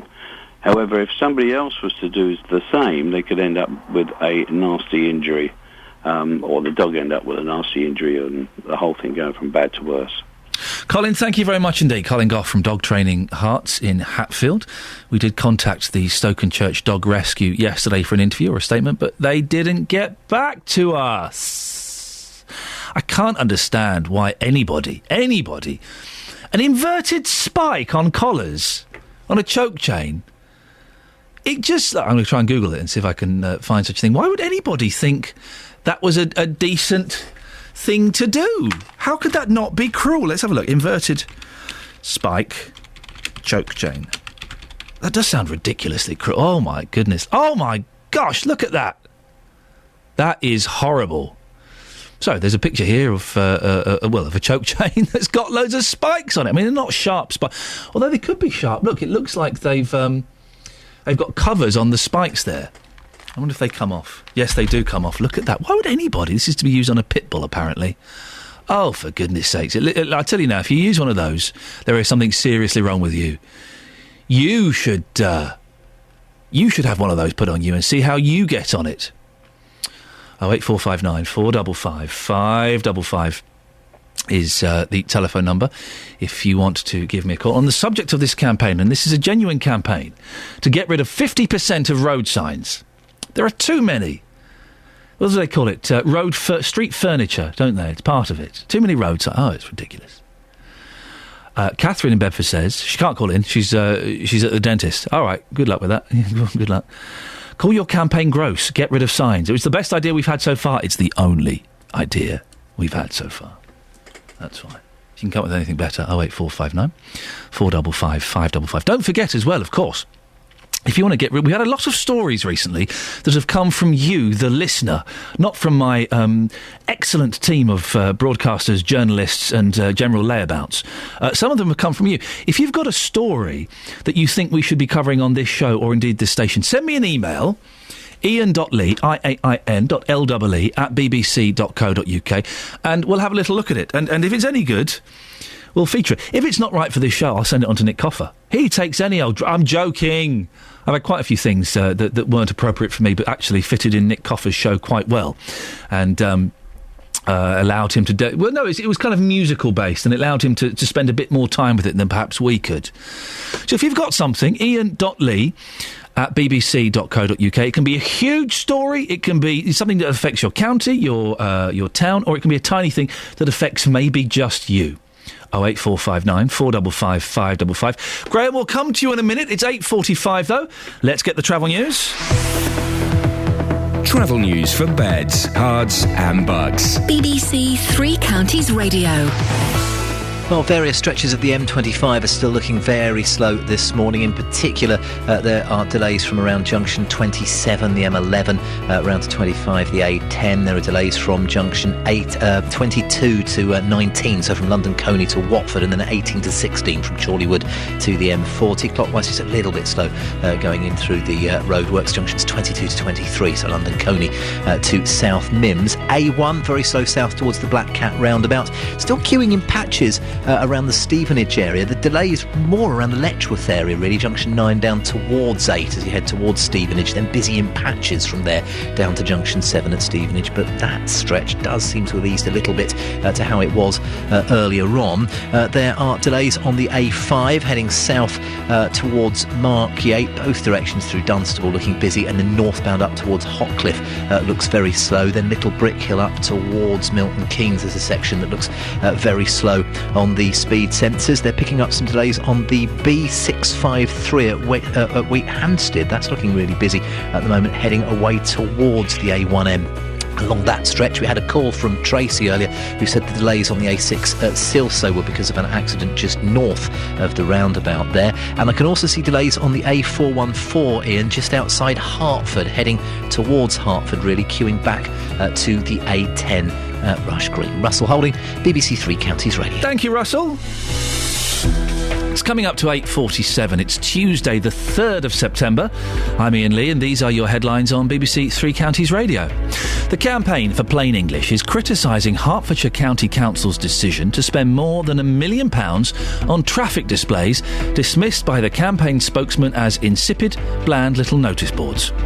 The MP for Chesham and Amersham, Cheryl Gillan, is rejecting the Chancellor's claim that HS2 will help bridge the north-south divide.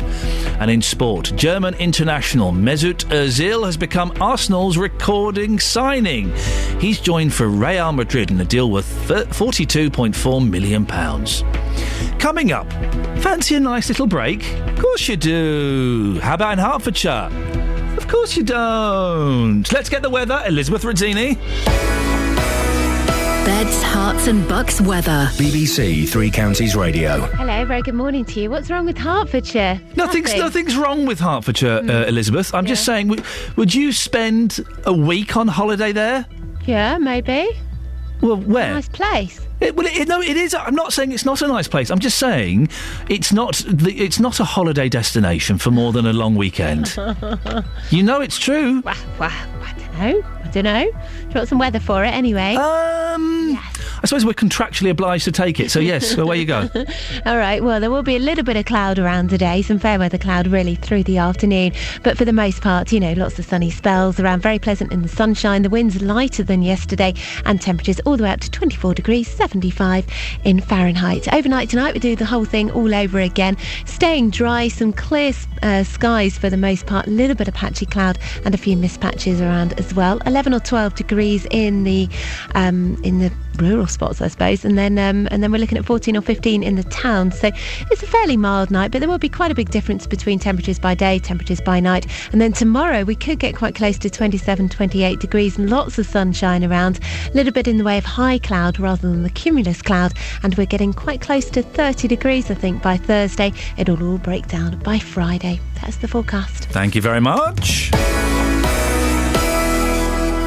Chet and Partook on BBC Three Counties Radio. On Sunday night, I'll be live from one of the east of England's biggest Asian music events. Luton Mela is in its 13th year, and if you can't make it yourself, I'll bring it all to you. It all comes from Wardown Park, and you'll be able to soak up the atmosphere of Luton's biggest Asian party. Come down and meet us, or get the whole experience right here. Chet and Partook. Live from Luton Mela, Sunday night from 6 on BBC Three Counties Radio.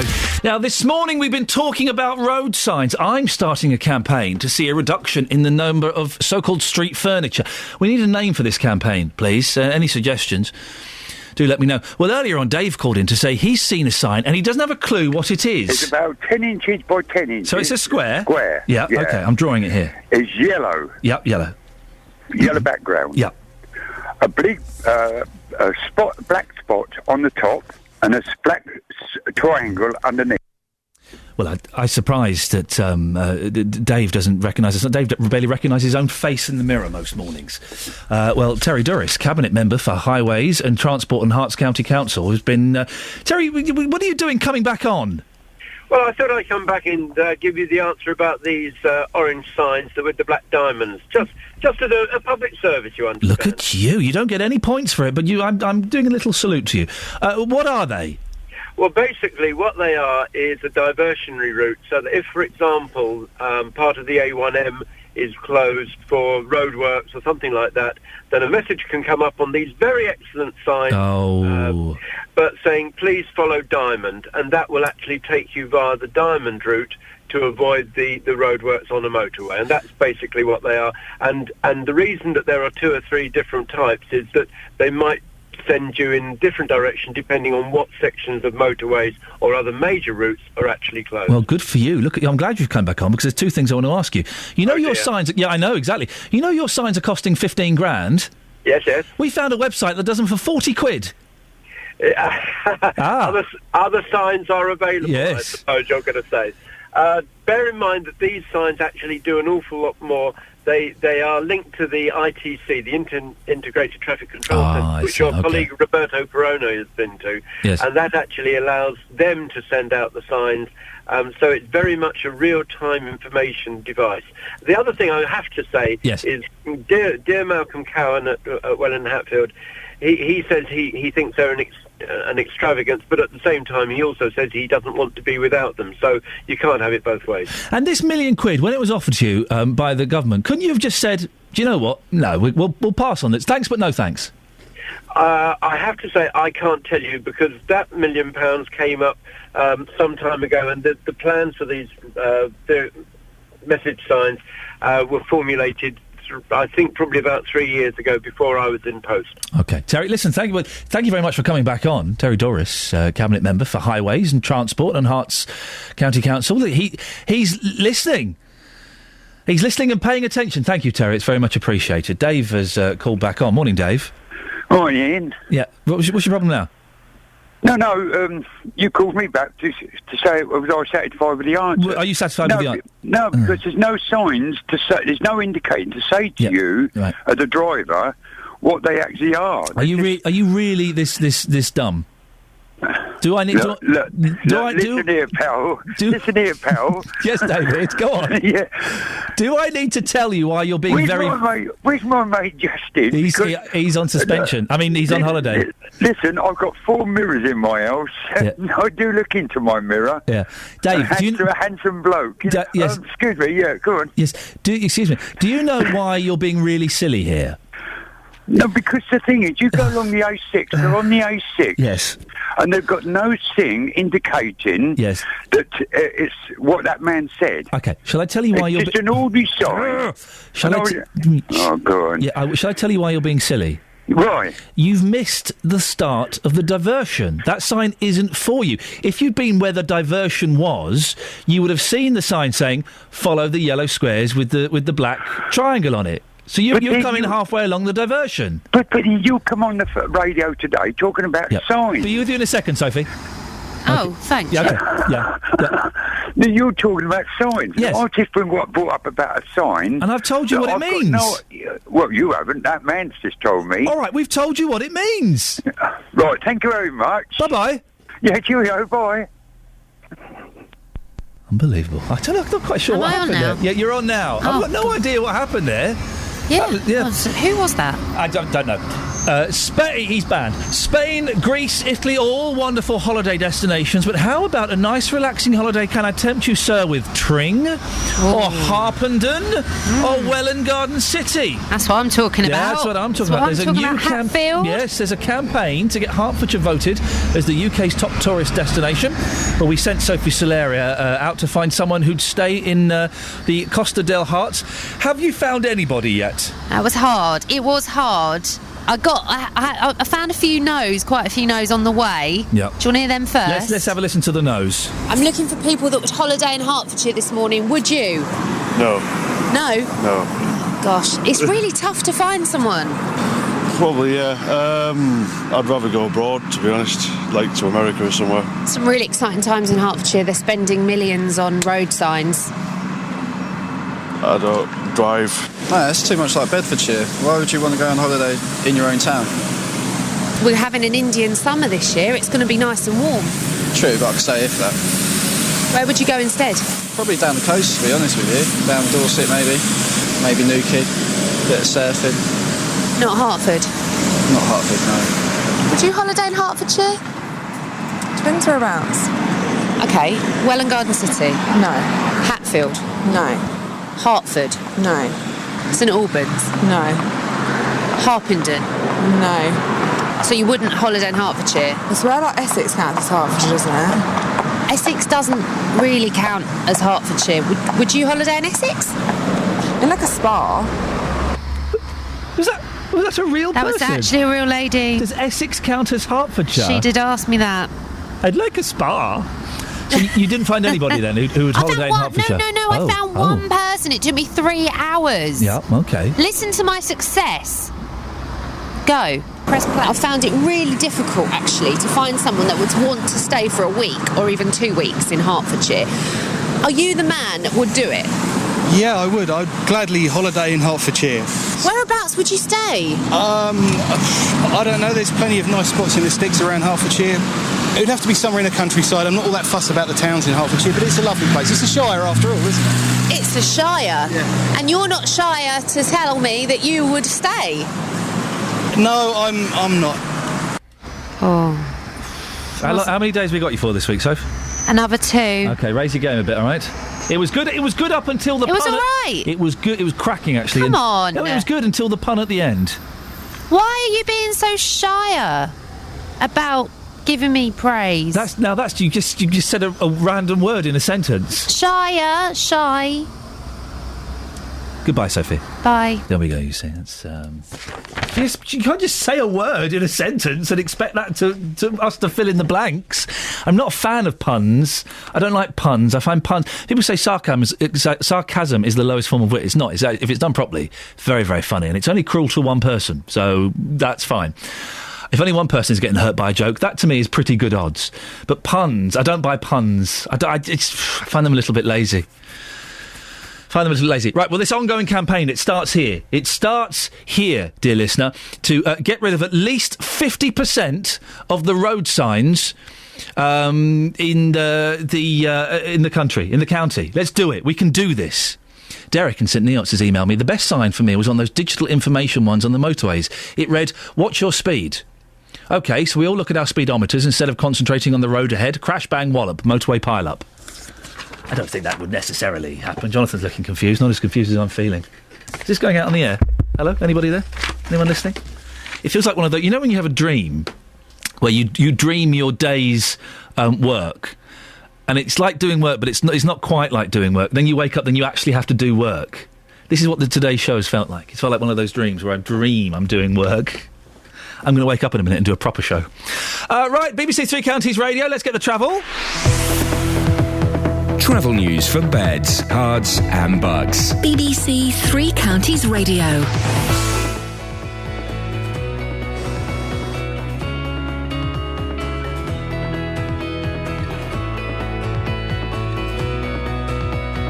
Well, we had a report of an accident on the A6 at Silsoe earlier. That's been causing queues towards there. The A41's queuing at Kings Langley down to junction 20 of the M25, then from the A405 towards Garston. The M25, much of the delays are easing. It still looks very slow clockwise around junction 23 at South Mims, and there are delays on various other sections of it, but it eased how it was earlier on. A414's got worse. Traffic's queuing all the way from the A10 into Hertford. Russell Holding, BBC Three Counties Radio. Russell, thank you for that, and apologies for that pause there. I can only apologise. I'm taking the bullet. I'll be honest, it wasn't my fault. It was Kelly Betts.